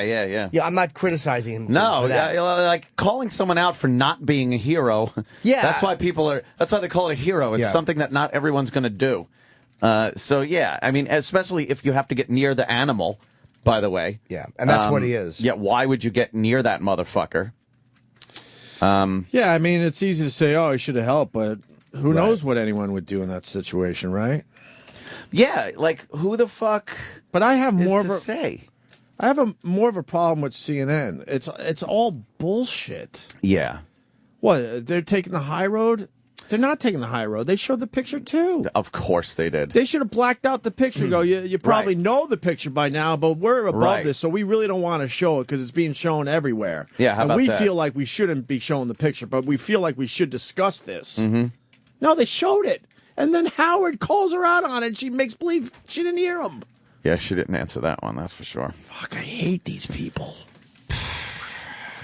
They're just not honest. No, not at all. They all can't wait to show the picture. It's kind of like the Freak Show, right? Freak Show went away because everyone decided it was outrageous. It was like not right. Yep. So what do? They now show freak shows on TV, but they package it like they're helping the people, like Hoarders and all that. You know what I mean? We're still showing freak shows, but we figured out a way to dress it up so it's okay to show it. We could show it in this light, under the guise we're helping the people or educating the people. Yeah, they try to put it in some weird context It's where all it's okay. It's all dishonest. I think the focus here should not be on the photographer and stuff. He did what he does. He's a photographer. He saw an amazing thing happening and snapped pictures of it. I'm sure the guy videotaping the Hindenburg filming the Hindenburg could have put that down and ran up and pulled some people out of the fire. Right. Why throughout history, people film things? It's what you do when you're a photographer. I think plus it all depends what you're seeing, too, because it's obvious the guy set up his own situation on the platform by confronting a lunatic. Yeah. The lunatic shouldn't be there in the first place, but now you're confronting a lunatic. And you see, this guy get pushed onto the tracks going, holy fuck, he did this to himself in a weird way. Yeah. Then do you help? They got to rouse these animals out of the fucking away from where people are going to be hurt and not worry about fucking lawsuits or accusations of racism or anything else. Just fucking get rid of these maniacs. I agree. Get them away from where civilized people are trying to fucking be productive. There's a funny picture in the paper today. They show a platform with everyone waiting for a subway train. Yeah. Almost every person in this photograph, I got to find it during the break, is pretty much up against the wall. Up against the wall. That's the place to stand. I make sure there's no one between me and the tracks. Every Always. time. Yep. I ain't fucking getting near the edge of the track. Believe me, I'll know when the train's coming. I always walk to the end of the platform because there's less people, and then up against the wall. Every There you time. go. That's where you can find me. There you go. You can find me there. That's where I am if you want a fucking picture. Correct. Absolutely do the same thing. Why would you fucking get closer to the goddamn track when there's maniacs around? Fucking lunatics. I just called Lauren Ashburn a dope. She's an idiot. I Why would they put it if it was a white woman? What a dummy. First of all, absolutely they would show that. Oh, of course. That would sell even more papers. Yeah. They would absolutely show that. I mean, It was general, an Asian man. I think in general, society would feel way worse for a white woman than an Asian man. That's just how it goes. She'd be seen as more helpless. Right. Of course they would show it. But believe me, and this is God's honest, I know this. If that was a black guy, there would be all kinds of accusations that they didn't help him because he was black. They took pictures, but because his life isn't worth as much as a white person, they left him there to die. Yeah. Abso-fucking-lutely, they'd be crying about that shit. Yeah. But meanwhile, it's an Asian guy, and so everybody's just like, well, they should have pulled him out. But no accusations. Stop with your oversensitivity, you fucking idiots. Ugh. Tired of it. I'm tired of it. Jesus, this has nothing to do with a black guy. No, it's always about race. Yeah? It's always everything's about race in this fucking country. Sometimes, yeah. Everything. This guy's crazy though. He was crazy, and the guy was dumb. Not dumb because he was like, it wasn't like he was confronting him to defend somebody. He was just drunk and he made a dumb decision. He was right in his face. This guy's a mental patient. You avoid him unless he's hurting you or hurting somebody. But he was just one of these bums. But that does go to show you, by the way, that all these crazies who just yell, they are dangerous because this is what happens. The guy this guy who threw him in the train should just be killed. Part of my life, just shot in the head. Part of my life is educating my wife on all the crazies in the neighborhood. When we're walking around, I'll give a profile on every single one of them, and I'll point the ones out like, you see that one? Cross the street when you see him. That guy yells a scream, he's harmless, but don't ever fucking, obviously confront him. Yep. Like, you have to study your own little neighborhood. Like, the average New Yorker, I don't know, lives within 4 or 5 blocks of where they live. They did a study on that. That's it. You do the same 4 or 5 blocks. And I study those 4 or 5 blocks, and I know all the fucking crazies. Every single one of them. Yeah. Then you got to fucking get a little resume in your head about them. You and Anthony aren't that different. You just study the blocks. Another race thing that came up, of course. I was right on it. Are we talking about race? Fitty sent. What's you wrong? see Fitty's tweet? What's wrong with Fitty? We've had him on the show. He's a nice guy. I loved him on the show. Fitty. Now you got a problem with Fitty? Well, he's under the impression that in Florida, a black person's life not worth the same as a white person's when it comes to coverage of events because of that teen who got shot by a white. No, it's a new one. There's a white guy that shot a black teen over an argument that started because the teen's music was too loud. So the music is too loud. He gets in some kind of confrontation with some white gentleman who has a gun, and then the white guy shoots the black guy. Yeah. So Fitty said that. And it's like, it's getting coverage. Like, people know about it, but it's a rarity. Why isn't Fitty talking about the dozen people that get killed every weekend in Chicago and Detroit and a lot of the big cities? Or that he shot. Yeah. Or how about that he shot? Yes. I don't. Sometimes we think things so differently. Like, and it's like, I know enough black guys that I'm close to, and it's like I don't understand how we could see things so.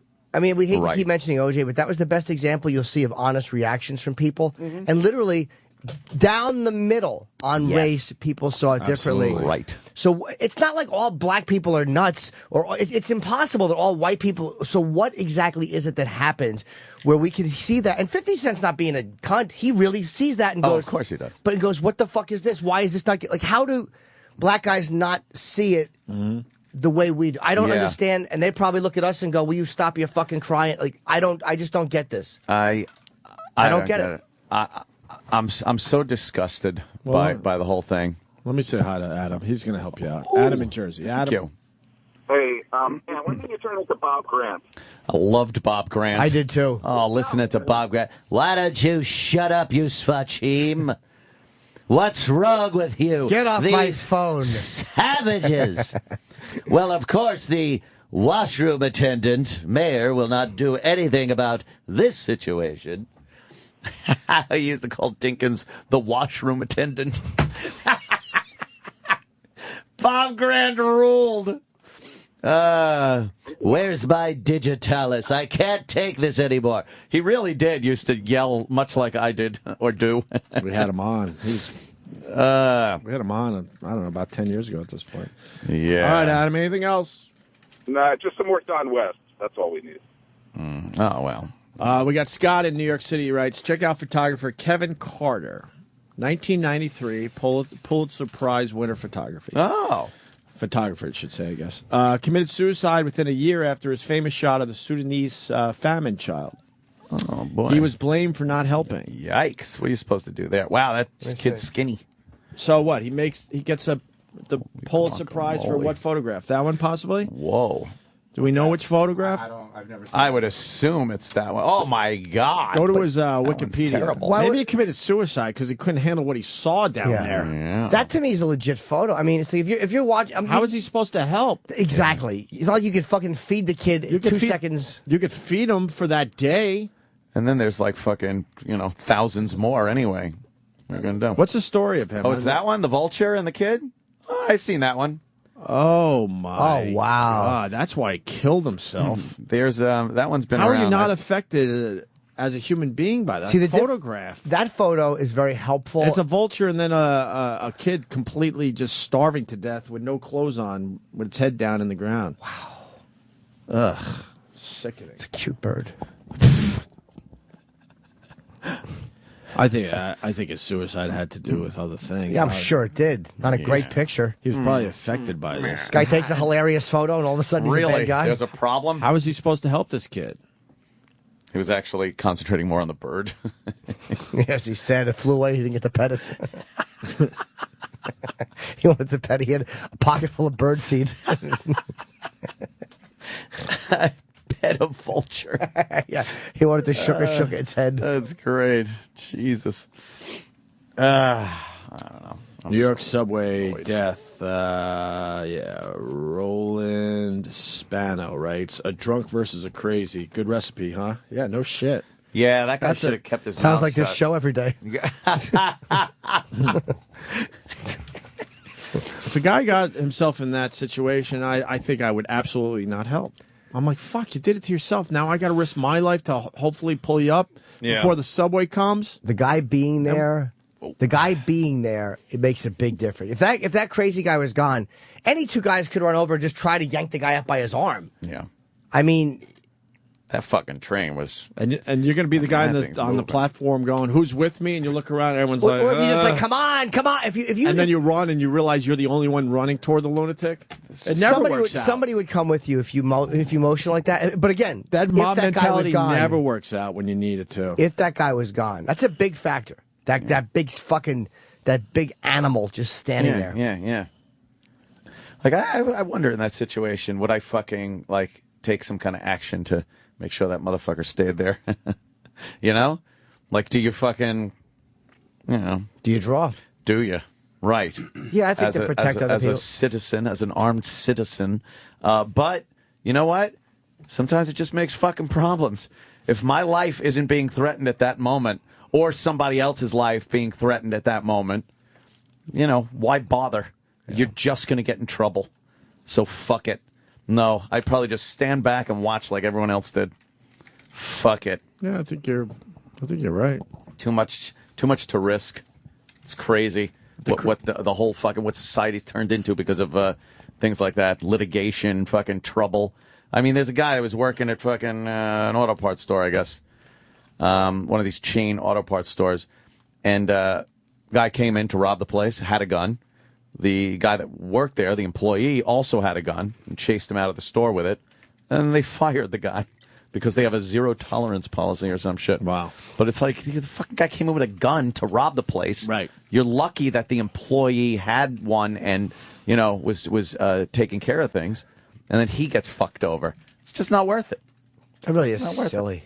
Yeah. Was he illegal or illegal? No, totally illegal. Here you got a completely legal gun. Where was the auto parts store? It was AutoZone. Was that the one? Whatever it is. Good old AutoZone. I'm not sure where it was though. What city it was in. It's so fucking. I get questions on Twitter all the time, like, Anthony, can you do this? Would you do this in this situation? And it varies so much from case to case and from second to second. In a situation. Per second. In any given situation, whether you're allowed, whether, you're going to get arrested and put in jail, or you're going to be a fucking hero. It comes down to what's happening in any split second.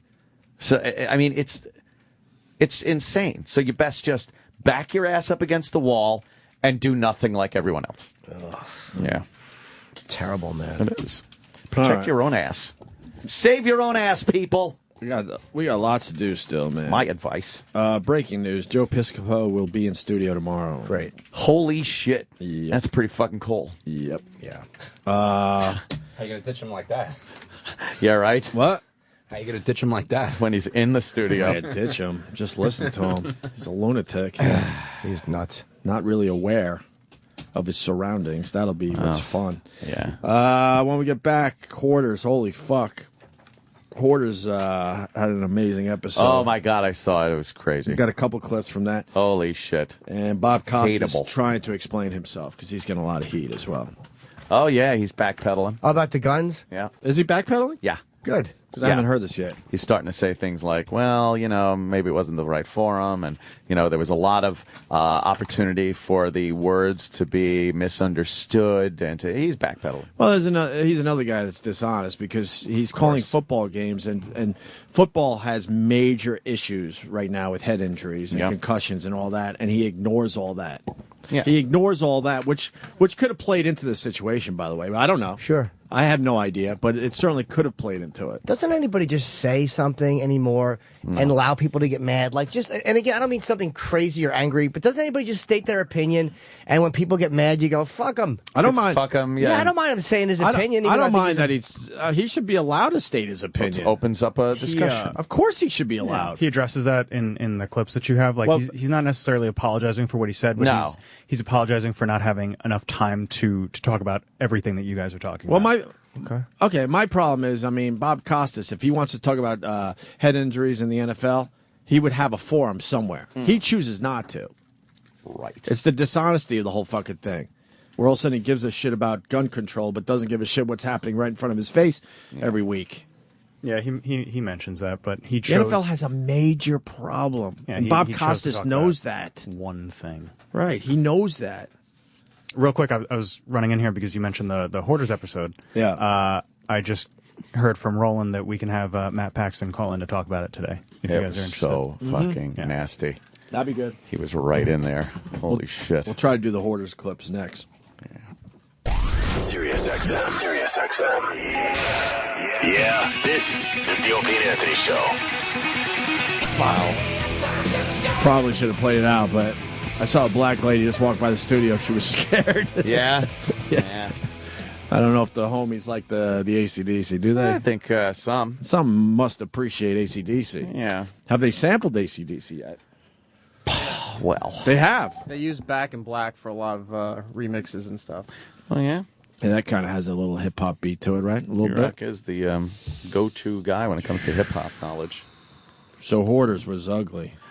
Oh, my God. Hoarders was ugly. Is this the episode that they've been teasing? Yeah. Matt Paxton was on our show. He teased it. Oh, boy, what happened? Oh, boy. Oh, no. Oh, no, Jimmy. What happened? Oh, no. The fucking guy buys... One of the interns yesterday went to buy a little bit of fat-free ranch. Mm-hmm. And I could smell it. It smelled weird. I only had a couple of tastes of it. Oh, boy. And I'm like, is this supposed to be refrigerated? And so Kenny went and checked, and the guy bought it refrigerated, but it was just sitting out unrefrigerated. So it probably spoiled. I knew it just smelled fucking weird. It's spurled. But now I'm like, am I going to get sick from eating a few bites of that? I got an audition at fucking 11 o'clock. You're probably going to get sick. No, you'll be okay. I think it's going to get really sick. I didn't eat that much. I only had a few carrots with a little dab on it. Only a little. Only a little will do. Can you ask that fucking asshole why he didn't tell us it was fucking refrigerated?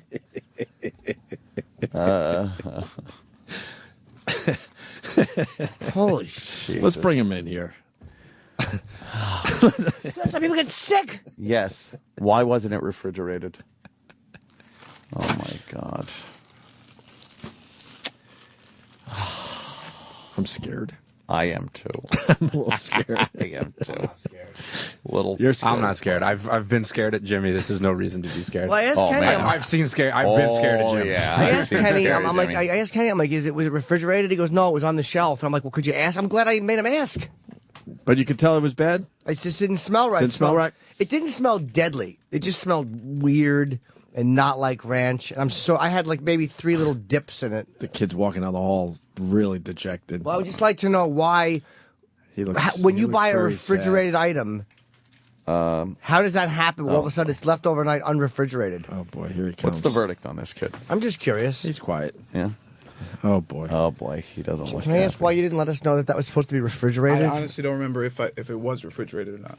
What do you mean? Because when I went in there, okay, sorry. You wanted the low fat one. Yeah, so ranch I had to dressing. go, there's like a cup. There's an aisle for it refrigerated, and there's an aisle for it not. I honestly don't remember which one I grabbed because it's right next to it. It's on the shelf.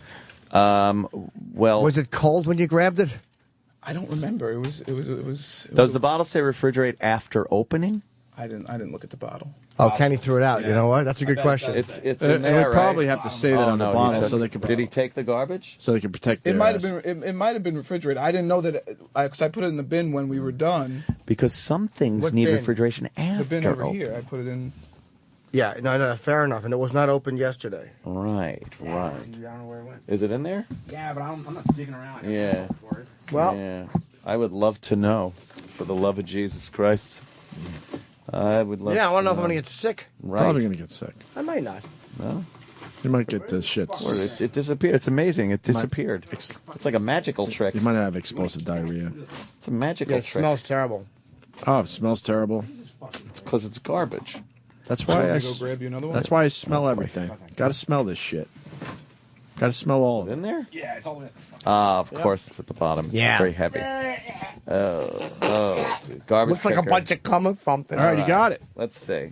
All right, what does it say? Usually on the front, it'll say refrigerate or keep refrigerated. Refrigerated. Oh, keep shit. refrigerated.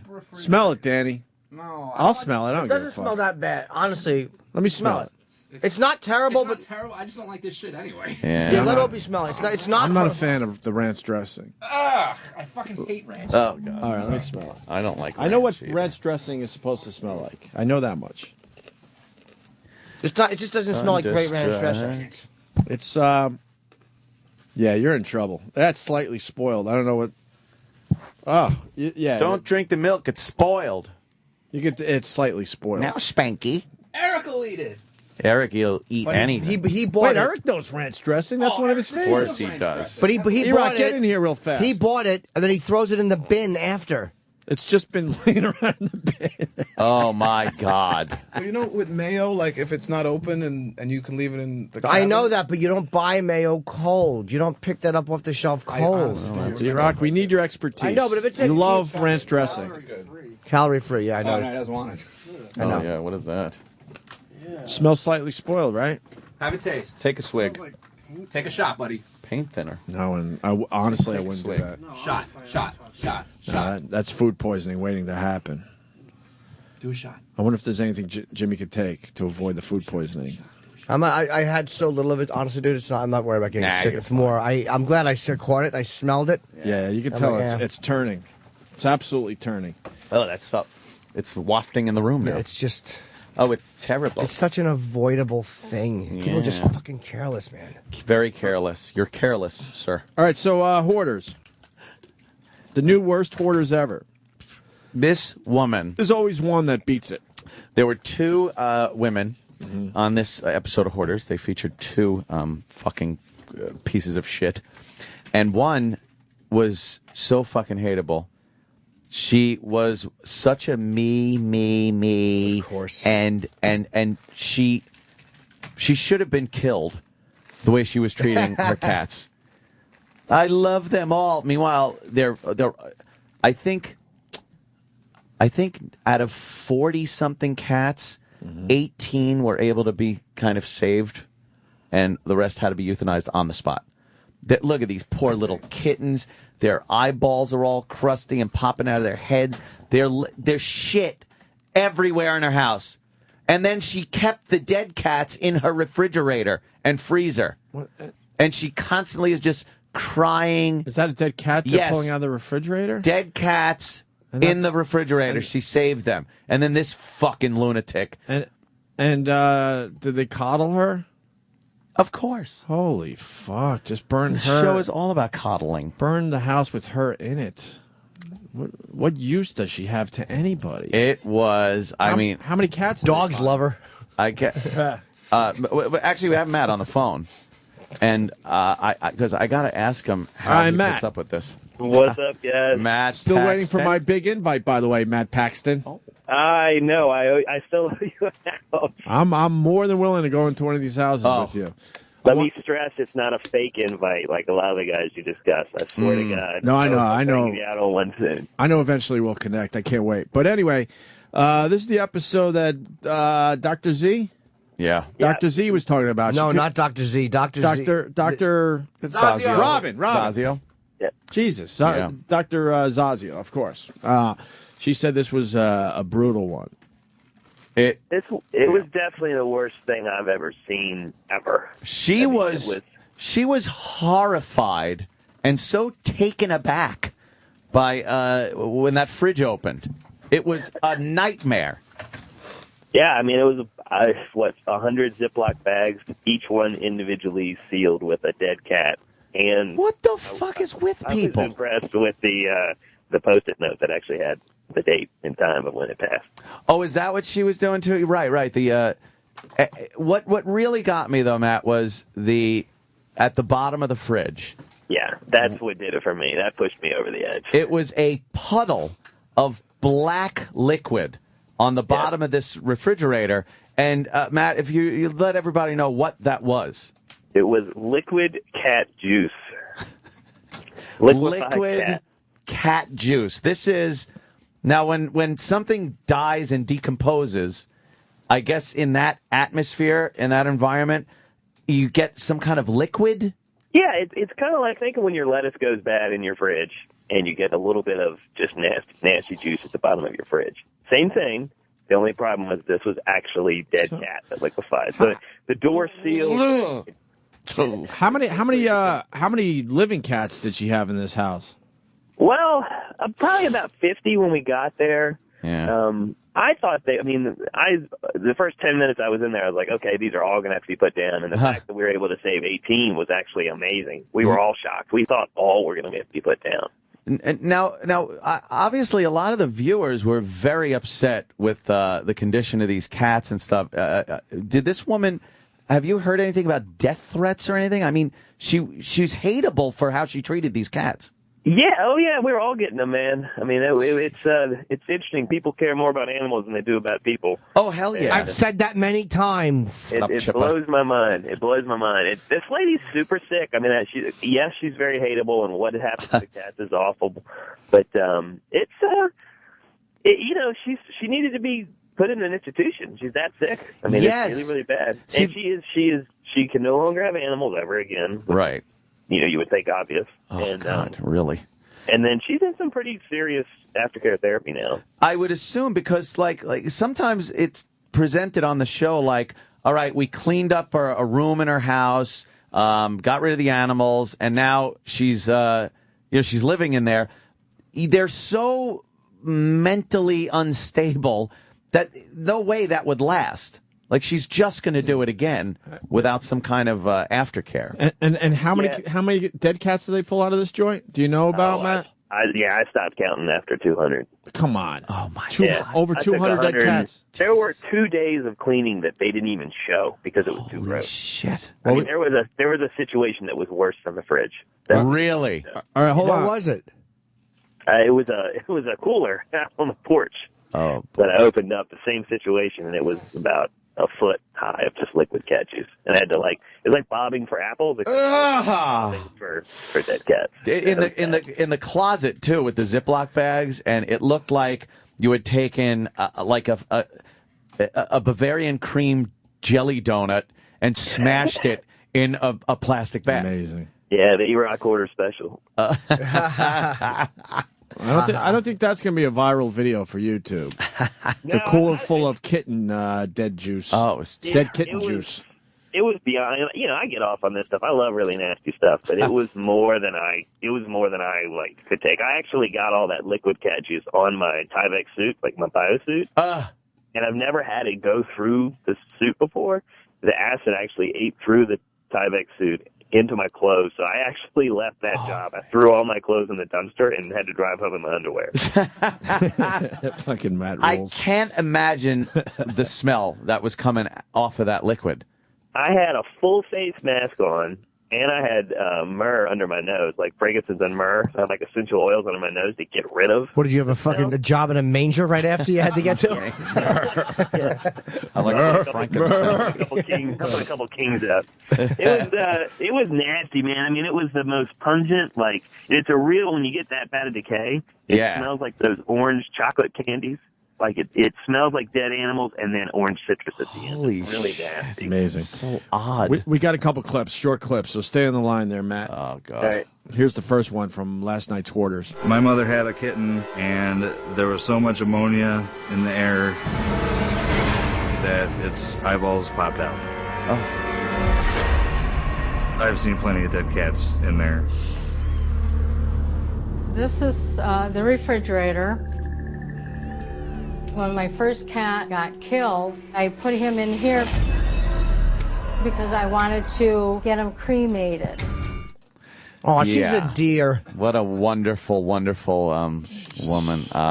Now, Matt, I don't know how you show sympathy for these people. I watched and I saw you were very nice to this woman. It has to be for the show. I don't know, whether you thought you were going to get lucky with her complimenting her new haircut like that. You're the only one that's giving me shit about that. I was surprised nobody actually gave me credit. That was great. Oh, your hair looks great. Really? Nice ass. Yeah. No, you didn't say that. But yeah. You think Matt wanted to eat her box? Oh, God, no. Like what? I don't understand how this woman can live on her own. Well, our long-term goal for her is to get her into a assisted living to a facility. morgue, You're casket, right? Yeah. Well, there's just no way. Someone that goes that far, first time. I always say it's fine to have 100 dead cats in your fridge. I could see how the 100th one is easy, but the first time you say, "I'm going to put this in a Ziploc bag," yeah, that's a really messed up mental state. And so she has an enormous amount of work to do. Her family is really focused on getting her into an assisted living facility. Yeah. One of the bigger challenges here, and you're going to love this part, is that the reality is it falls on America to pay for these situations for our tax dollars, and you sure as hell don't want your tax dollars assisting someone like this in a mental health facility. Right. Go ahead, Matt. Sorry. But no, it just gets tough with who pays for this, who helps them. Right. And she lived out in the country, and there was nowhere for her to go. That's why we put so much effort into making her a room. Right. I wondered about that. She would have been homeless, man. Yeah. So who cares? Who cares? But then you got people buying them shoes, and they end up just being like this crazy. I don't ever want to leave someone homeless. As fucked up as that lady is, she actually is the person, and she is trying. Is it as good an effort as we'd like? Hell, good for you. Matt's genuinely a nice guy. Like you could tell he really does care about these people, and I can't imagine that. What started it when she realized she looked like Paul Williams? Was that what began to spiral her? I said John Denver. John Denver, a chubby John Denver. Yeah, I would say Little Enos, but Little Enos. We got a clip here of her trying to give a dead cat some loving. I probably have in frozen and refrigerated cats between maybe 75 to 100, if not more. She thought she was going to get money to have them all cremated, but that never happened. Percy is the one up here. I know I should be disposing of them, but I just love my little cats, and I didn't want them to leave me. Oh, boy. I always say I'm sorry. I am sorry. I'm nuts. But, I just don't want you to die. Oh, my God. Hey, Matt. Oh, boy. Is she sad? Oh, she's Matt. so sad. That's a great question. Now, obviously, she started out as an animal lover, meant to do the right thing. How did it get to this point where it just got completely out of control with cats dying all around her? Yeah, I always say, when I was a gambler, I would, play slots or have fun, and then all of a sudden I'm gambling, $15 a night, and it creeps up on you over 10 years. And she didn't. What was so new about this quarter was usually they're in a real big fog, like we say they're paralyzed, and she literally came out of that. Dr. Zazia was a really good therapist, and Robin basically helped her realize what was going on, and we made her clean out that fridge. I was totally against it. I thought it was the wrong thing to do, but Zazia is the doctor, and she pushed it, and she was right, because what happened was it was a holy shit moment for this lady, and she was like, "Oh my God, I can't believe I'm doing this to my animals." And so the reason she was so hysterical, and a lot of people didn't believe it, she was literally in hysterics because she realized what she was doing to her animals. Oh, really? She finally Why was she laughing though? Wasn't quite laughter, Jimmy. Oh, he's in hysterics. Yeah. Oh. Yeah, when she's taking. It's very difficult for me to put her in a positive light. That is my job. That's what I have to do. I have to, as much as you want to hate someone, I always say you want to hug them more. But my job is very difficult on this one. This was a very awful, horrible situation. But I'll choose humans over fucking cats any day. Yeah, a lot of people won't though. They were fucking. A lot of people were pretty much pissed. the only one. Oh, I got all the death threats that I normally get on these cat hoarders yesterday. And, A lot of people care way more about kittens than human beings. Oh, kittens are adorable. We got a clip of Matt Paxton from the show last night. Oh my God. Is that a dead cat? She's saving the dead bodies. And a lot of people say, what's that about? It's actually not that uncommon. She has an attachment disorder. It's an inability to form normal attachments or to be able to let go. You're probably going to find more. Oh my God. So, Matt, that's you finding dead cat bodies in the closet in plastic bags. Yeah, with the mask on. Right. Yeah, I was actually catching cats in that. We always joke we were chasing pussy in that closet, trying to get as many cats as we could out of there, and they were just bouncing off the walls. And I put my hand down, thinking I was picking up trash, looked at it, and it was that Boston cream pie bag of cats. She had dead cats everywhere. Everywhere. What a lunatic. But really an attachment disorder? She's just fucking nuts.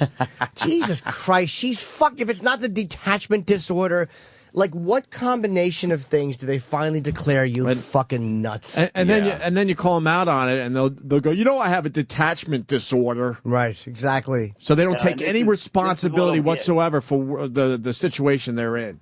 This is what will blow you away. We could not get her committed. Oh, really? No, not possible. Trust me, we went down that route. Well, what was the reasoning?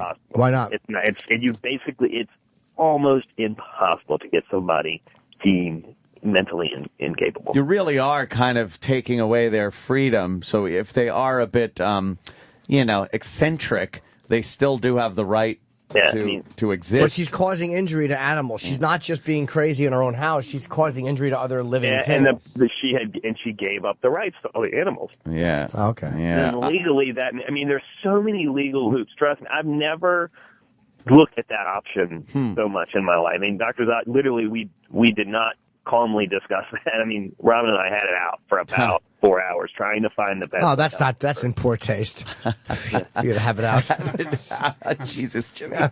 Sorry. She was horrified when that fridge opened for the first time. I've never seen her react like that. She told me, by the way, I'm sorry, Matt, when Robin was in, she wouldn't say on the air what the worst one was. But off air, she goes, it was liquefied cats. Yeah. She was devastated. I felt so bad for Robin. I mean, you guys know her. She's a good woman. She really loves animals. And it pushed her beyond her professional limits. I mean, she had to remember to keep being, wait a minute, I'm a therapist, because she was just as angry as you guys were. Yeah. She loves those animals. It was really hard for her. I could give a shit about animals. That's so funny, because, you see Matt in there, and he's just like, look, it's liquid cat. Yeah. I mean, I was like, wow, this is going to get me on O&A. I know it is. That was a good one. There's definitely a new. I can block it out. She can, and she shouldn't. I mean, she really loves things. It's hard for everybody. I mean, camera guys were messed up. I mean, this is one where people have to we all have to go to therapy afterwards. Well, there's a new phrase that I've picked up. I'm going through some of these clips. You could watch this episode actually right now if you go to aetv.com. Fecal dust. Ooh. Yes. I heard there was a clip where there was a lot of fecal dust in this woman's house. Oh, I saw them at Lollapalooza. Would be a good band name. I mean, second stage, of course. This is how bad this house was. We're forgetting the 3 foot of cat shit all the way around the house. I mean, one big piece of petrified cat poop. It was everywhere on the kitchen counters. Everywhere. You know what was really disgusting me as I'm watching this is that this lady is wearing flip-flops, open-toed flip-flops throughout the whole thing. Imagine having a foot fetish and you're dating her and there's always cat duty in her feet. Jimmy, it would ruin your foot fetish. Another thing about this this house, not only the cat shit all over, but when they clean up, and then you make a nice little room for her and whatnot. And then they talk about, well, you could have people over and eat. I would not fucking eat in that house if they nuked it. It's the disgusting cat shit on the counters. I'm sorry. I don't think you could ever totally get rid of that. You wouldn't take a spatula and shove the duty aside and put down your Pop-Tart? Spatula. We literally had to take that house down to the studs. There's no way to clean it. Why not just burn it down and restart over? Dig a hole and just restart. That's obviously awful. There's nothing there. We did look at burning down as an option. That's something I knew nothing about till this season, and I've had 3 houses I've had to look at a controlled burn. And she lived too far into the woods. This is a very rural community. Yeah. And we couldn't burn it. The fire department wouldn't come and burn it. But we've had 2 this year where it's safer to just burn it. Yeah. That other one that was featured also with Adele. That woman was batshit crazy. Adele? Dude, Yeah. I got the singer is batshit. Oh. Yeah. I would take my given that between those 2, I'd take mine every time. That other one, I'd no way I could have handled that. She was, her kitchen was full of just garbage, and she was making eggs in the kitchen. And then she's rationalizing how she keeps it sanitary. I mean, well, she doesn't. There was a bucket in the kitchen that she pissed in. Because she, if she's in there, why go to the bathroom? Yeah, sure. That, by the way, didn't work. And then she was demonstrating for one of the gentlemen how she flushes the toilet with water that she puts in a little watering can from the bathtub and pours it in the toilet. And as a little extra added demonstration, she left a few pieces of shit in the toilet to show. That's nice. How I was horrified. Horrified. Oh my God! It's just a great show. God damn! I might not catch it the night it's on, but I DVR it or catch it on demand because it's. You are a caring person. I hate people, so it gives me that energy I need for more hatred. Well, and that balance is why the world goes round. Exactly. And I watch a little bit, but I don't want to search out this mental illness crap.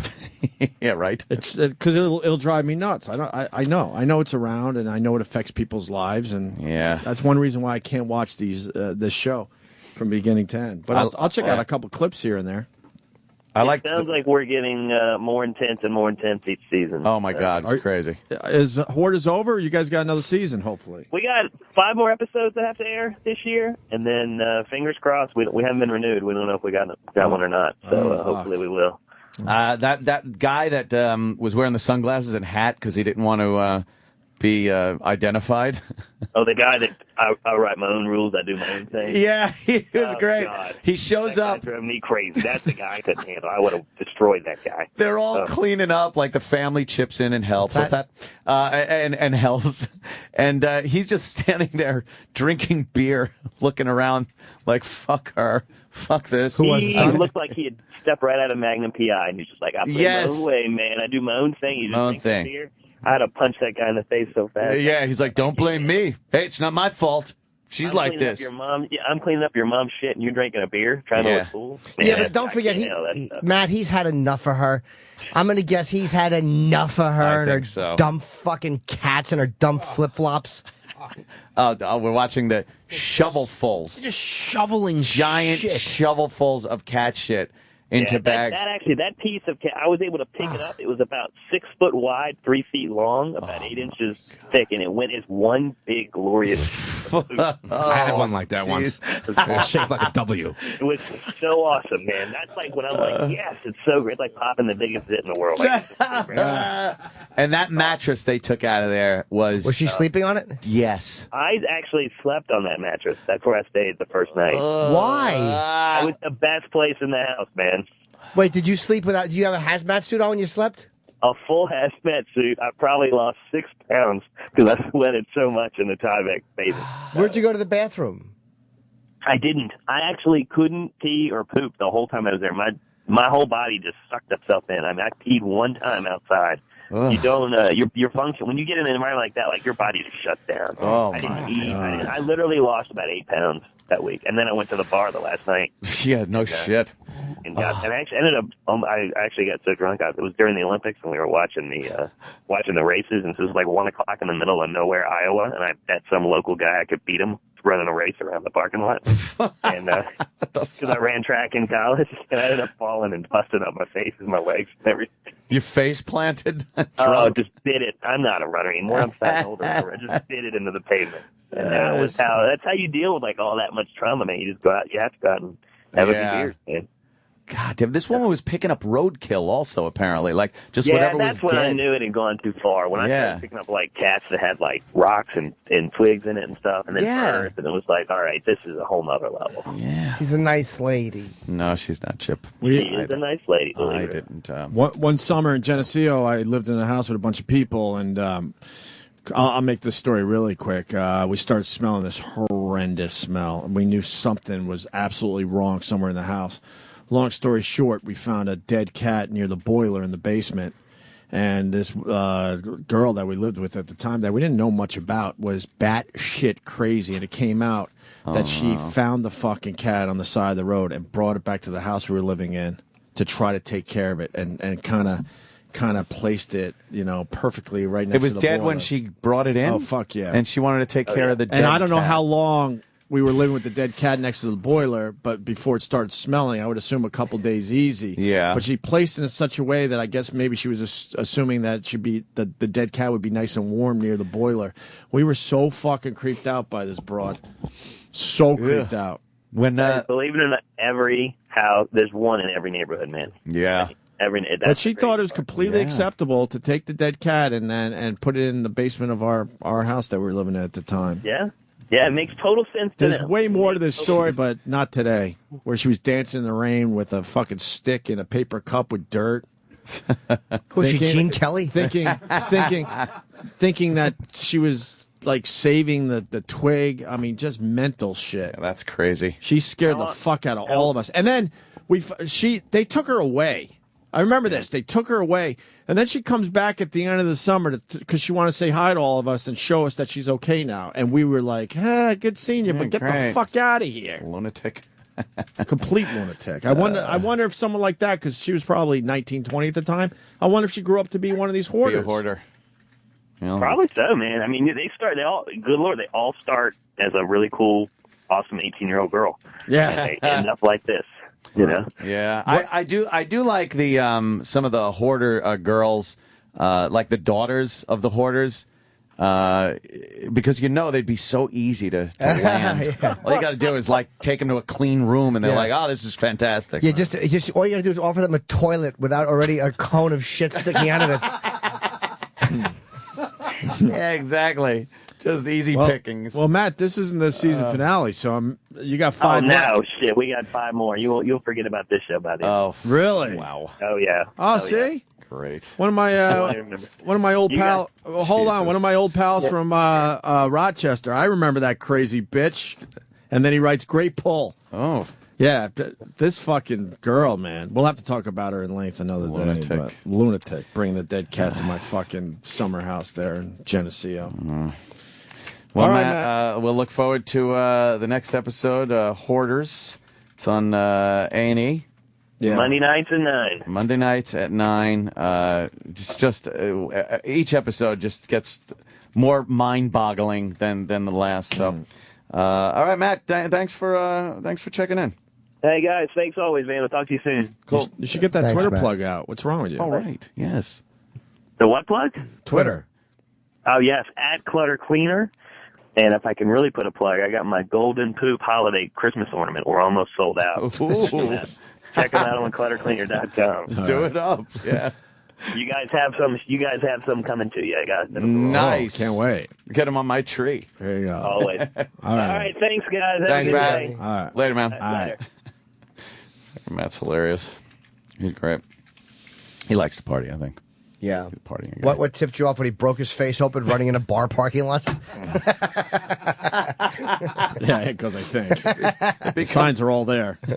He became more relatable to me at that point. I remember face planting on the bottom of my pool over the summer. That's right, you did. I had a great, I think that was last year, though. The end of last year. Dove in the pool off of the jacuzzi waterfall thing and just face planted. That's great. Who are these people walking down the hall? Who are these people? Liberty? I hope so. Liberty people? Let's see if they look into this room Let's and they smile. start pointing about what they can do. You just see them make X's on their Yeah. clipboard papers. Yeah. Nah, we don't need this. Well, the guy starts pointing out where he's going to want the desk in here. And like, I'm going to put my phones over there.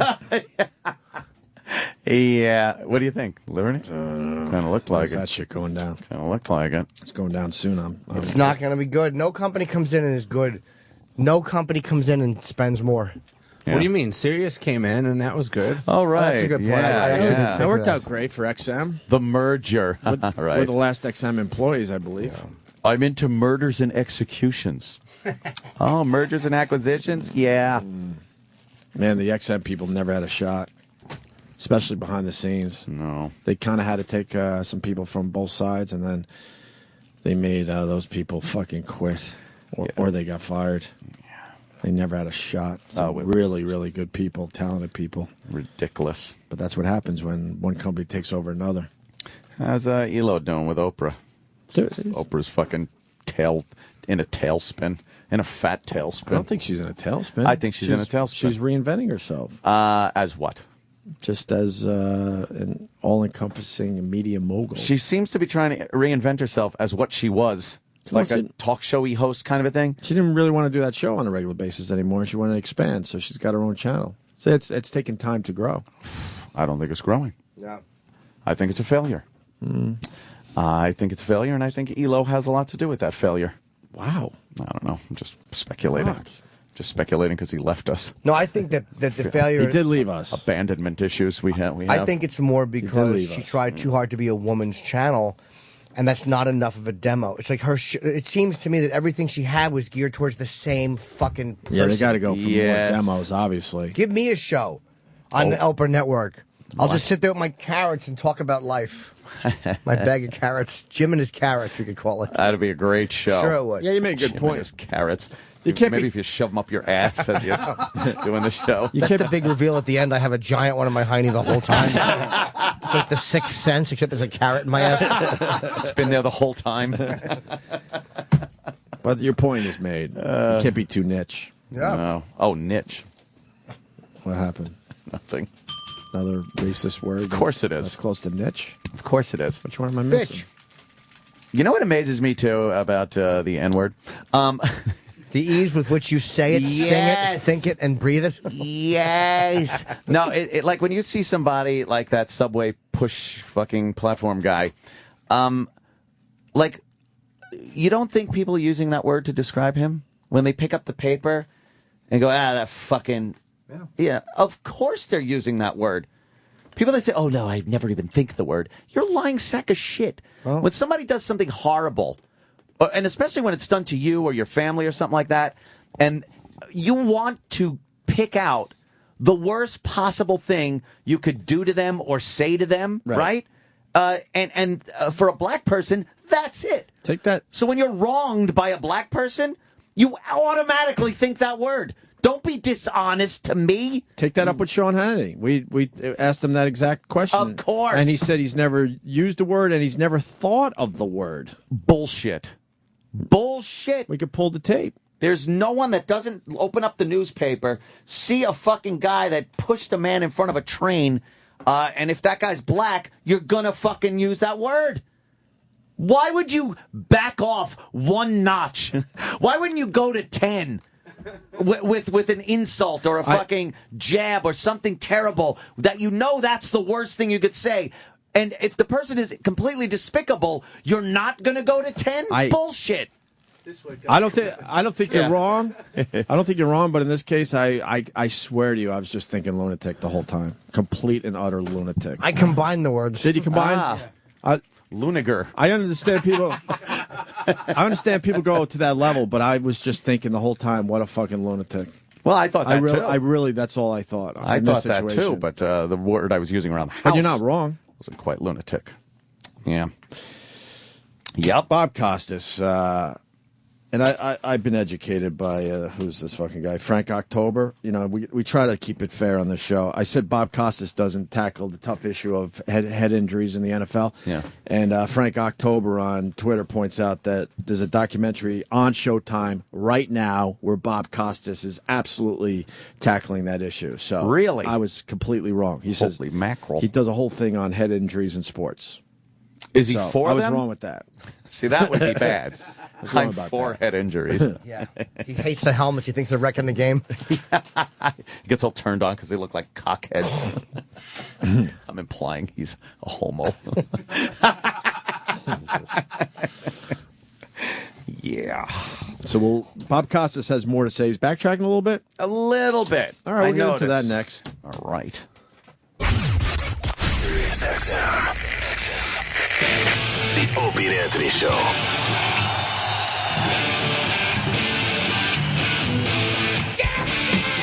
Because we feel like doing it. Just no reason. You ever see AC/DC? Never. Same here. They don't seem to come around a lot. No. They seem to play elsewhere. I have a chance to go see the Stones this weekend. The Stones? Are you going? Fuck no. No? Roland goes, look, man, we're in a business where we should get free shit. We should. Roland writes, Stones this Saturday. I could get you tickets for $1,400. $1,400. I think that's for 2 tickets. I think $1,400 to see the Stones at the Barclays. Didn't we see the Stones for free? You were there, right? Giant Stadium. That was when we first came back. Maybe you didn't go to the show. I didn't go. Was that the one where you ditched D-Rock? Oh yeah, the famous. Yeah, I didn't go to that one. We didn't have to pay for those tickets, right? No. I want to see the Stones. I'm not paying $1,400. Cough over $1,400. That's basically the going price. Here comes rolling out. $700 a Why ticket. do I want to see the Stones? Well, I mean, like that. It's the Stones. You got to see the Stones. That's craziness. That's too much fucking money. How much more time do we have left? What? How much more time do we have left? Yeah, true. Are you the bed and breakfast guy?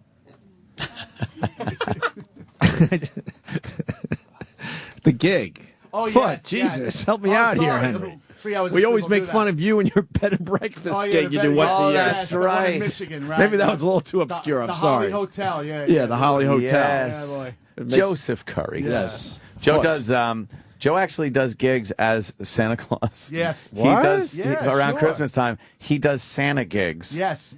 What is are those? What's a like, Santa gig? Is it lucrative? Yeah, it does. I make a lot of money during December. I come in, I go in, I sing a song, I read the what the hell do I read? The night before Christmas, I sing some Christmas carols. I hand out gifts. The kids tell me what I want for Christmas. I think of my laptop and my new amp getting paid off, and I get out of Dodge. You get a lot of these gigs? Yeah, man. I got like. How do you get involved with the Santa gig? Some booker that booked me for comedy does Santa gigs, so I do the Santa gigs. I got. That's hilarious. I got 3 on Saturday. I got. You have to dress the part, obviously? Oh, yeah. Does the beard look real? Because you don't have a beard. Oh, yeah, no, I have a really good beard. I got 2 really, really good beards. Do you have to glue it on? Mrs. Currie. No, it's not glue on. It's all on, and But it looks good. Like yeah, it looks really It good. looks like a real beard. Yeah, real beard, yeah. Do you have pictures of you as Santa Claus? Yeah, I'll put them up on my Facebook page. Yeah. No, I want to see him now. Oh, I don't have them. Oh, all right. Who doesn't have pictures of everything in their life right there in their course. pocket? Of course. It's crazy. Have you seen my life? Why would I want to fucking document it? Really? It's good to know everything's going so well that you're taking Santa gigs. Yeah. I know you're like, Tis the season. you're rah-rah about it, but holy fuck. Hey, I got to pay you off some stuff. I hear You do 3 in like one day? Yeah, I'll do 3 to 4. And what are the events that you're doing this at? They're kid parties Kid and stuff parties? like that. I did an adult party last year that sucked. Yeah. You know, I go up there. Now, Santa Claus, what do you do? I pull like carrots out of my ass. What do you think I do? And then I'm trying to mingle with people, and the lady accuses me of eating food there. I'm like, how am I going to eat with white gloves and a beard? You're not allowed to eat the you're not food even as allowed Santa to Claus? eat? No. What the fuck's wrong with these Santa people? Claus eats. Yeah. No, I tell you though, I did one last year. It was a big ritzy house up in Ritzy. Morristown or something like that. And this nice lady was putting on a show for all these kids, and she had like wild animals there for the petting zoo. So to have a llama, I'm sitting there, and he let the llama come in the house, and I'm like, please, if there is a God, let this llama shit in the kitchen. There's a God. I laughed like a motherfucker. That was the funniest thing I've ever seen. Now you got the fake belly and everything? Yep, fake belly, all that stuff. And you have to let me know. How much do you get for a Santa gig? Like $125 a gig. One and What a if you're quarter? doing 3 or 4?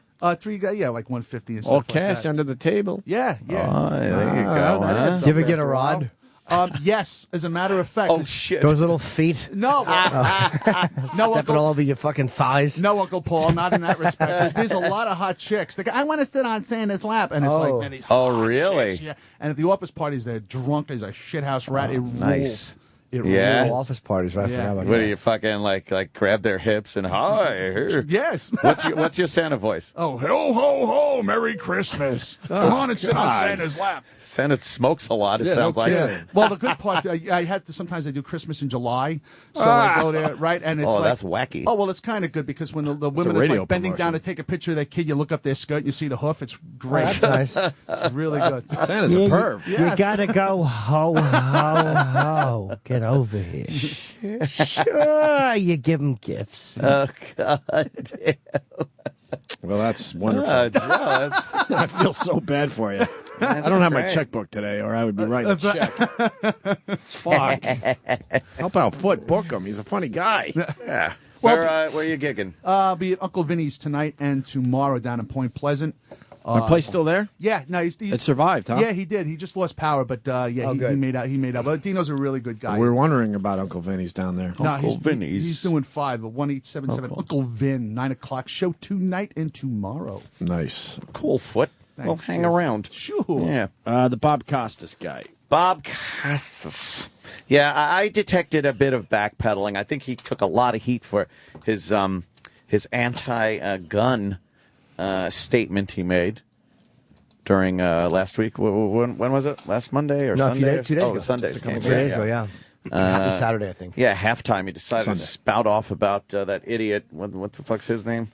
I don't know. Something Belcher, I think? Jovan Belcher? Yeah. Turns out he was out with another woman before he went this home has and all killed the his features girlfriend. written all over it. Head injuries, which may have, contributed to his mental state. He was drunk on drugs, having some kind of an argument with his chick and with another girl, and has a gun. Yeah. But, it's because of that, it's the gun's fault. Take everything else out of the equation. Right. Yeah. So Bob went on Dan Patrick's show. A friend of mine in broadcasting pointed this out to me yesterday, and I agree with him. He said, you violated your own rule, because we had this discussion before. I've always said, if you're going to get into touchy topics, nuanced topics, make sure that you have enough time to flesh them out, that you have enough time to make yourself fully understood, or save them for forums where you do. In this particular situation, the timeliness of it was, if you're going to comment at all, it had to be this Sunday, because this was when the Belcher situation had played itself out. So I'm thinking, well, I can't address all the possible aspects of this. Domestic violence and the possibility that athletes, especially athletes who play a violent sport, are more prone toward domestic violence than people of the same age elsewhere in society. The possible connection between football and this particular tragedy. We know that football is connected, and its effects are connected to other situations. We don't know yet whether it's connected to Belcher, but that's certainly a question that could be asked. The easy availability of guns is another. And so I saw what Jason Whitlock had written, and a portion of what he wrote resonated with me, and given the time that I had, I thought that was one aspect that I could put out there. And maybe I gave the audience too much credit, but I said, if you're looking for perspective, a bit of it can be found. And my implication there, with every second counting, I had maybe 50 seconds total for this. My implication was a bit of perspective. Here's one aspect of it. So I think that my mistake there was that I left it open to too much misinterpretation. Misinterpretation. I like that. I like what he said. Yeah, man. First of all, he's owning it. It wasn't misinterpretation. He meant what he said. It wasn't misinterpreted by people. He didn't have enough time, he said, to explain it in depth. But if he did, that explanation would be no less anti-gun and misinformed on his part than his quick statement was. Well, you're jumping ahead. Am I? Yeah, because Dan Patrick asked him. Ooh. And he's got more time to talk about it. Thank you, Dan Patrick. Where do you stand on gun control? Well, here's where I stand. I do not want to see the Second Amendment repealed. I don't want to see a prohibition on people owning guns. People should be able to own guns for their own protection. Obviously, those who are hunters.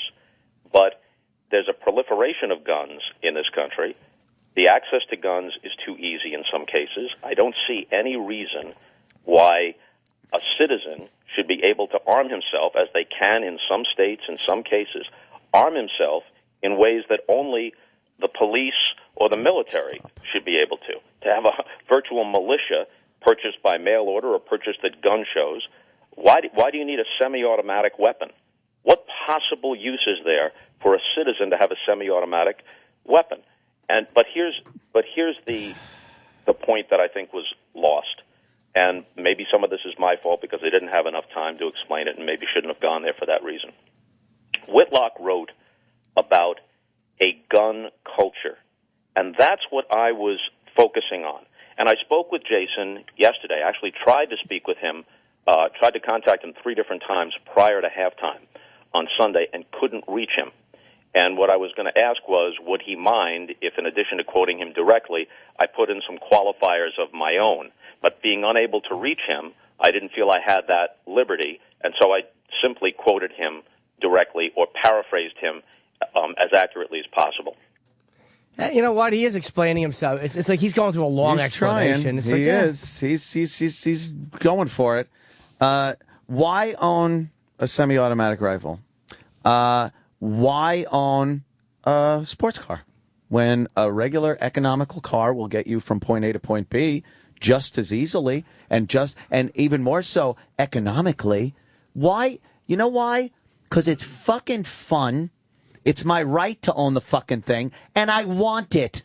I think it's a little more than that because it's also efficiency too. So Yes. if he's arguing that the public doesn't need to have a semi-automatic weapon, and who does need to have a semi-automatic weapon? So then where do we go? We're back to the 1800s now, where we have to pack a ball and musket. They always bring up the musket. That's when the forefathers wrote it. Was the time of the musket. These guys blow off the fact that it is also used for sport. Sure. They want to ignore that whole part of the gun culture that actually people do buy these guns for sport. But they make it sound like these are some kind, like it's a Tommy gun, and you just No, rip it I holes understand, and but no, I know that you do. He's arguing that you only should own a gun just to protect yourself, and it should be just a basic gun. Fine, but that's so stupid, is what I'm saying. But if I have a hunting rifle, which I guess Bob Costas thinks is perfectly fine because it's not a semi-automatic, so me manually pulling the bolt back, that's what you'd prefer, rather than having the spring do it for me. That's all we're talking about here.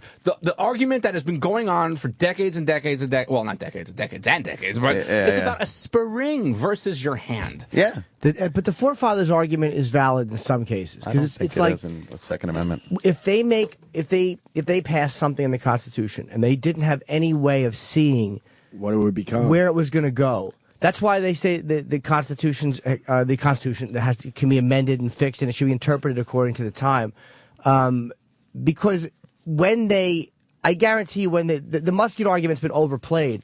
But the point to it, though, is that when that was written, there really weren't story after story after story of school shootings or of people. I'm just saying that there weren't people walking into their jobs and just murdering. It doesn't happen very often. Not that often. It's amazing how little that happens and how few semi-automatic rifles are used in crimes. They're just not fucking used. A lot of pistols, a lot of cheap, easily available, illegal pistols. That is the bane of the criminal world's existence.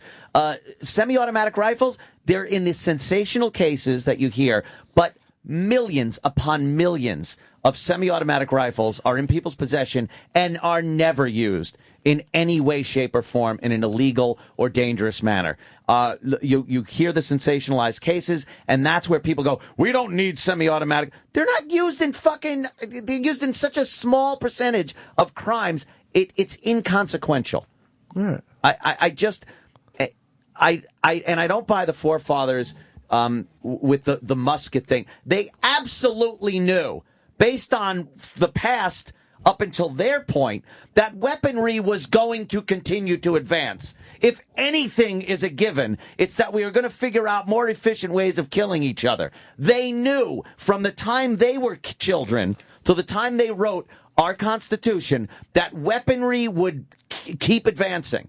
They didn't put in something that said your Second Amendment right shall not be infringed upon as long as you're only using weapons based in this time period. No, but they didn't. They knew it was going to get better. But what they didn't see coming was the breakdown of society, or the way they couldn't have seen where we've wound up now. They wouldn't believe with a million situations, not just gun, but if you sat the forefathers down and you showed them the country now, some of it they'd be amazed with the technology and they'd think, "Oh my God, this is great."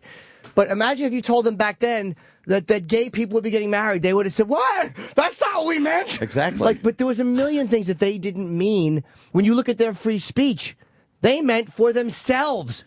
They didn't intend that to mean for all of us. They didn't intend that for you to be able to say what you want sexually or profanity-wise. There was a million things that they did not intend, that if we were listening to it by the letter of the law, we wouldn't be able to say what we say, because the forefathers would object to our piggish content or there's so many things. Do you absolutely think then that with the forefathers' frame of thought at the time, that if they knew that the government itself was going to obtain weapons that were stronger and better, that they didn't want the public, the population, to at least have something that they felt could equal that?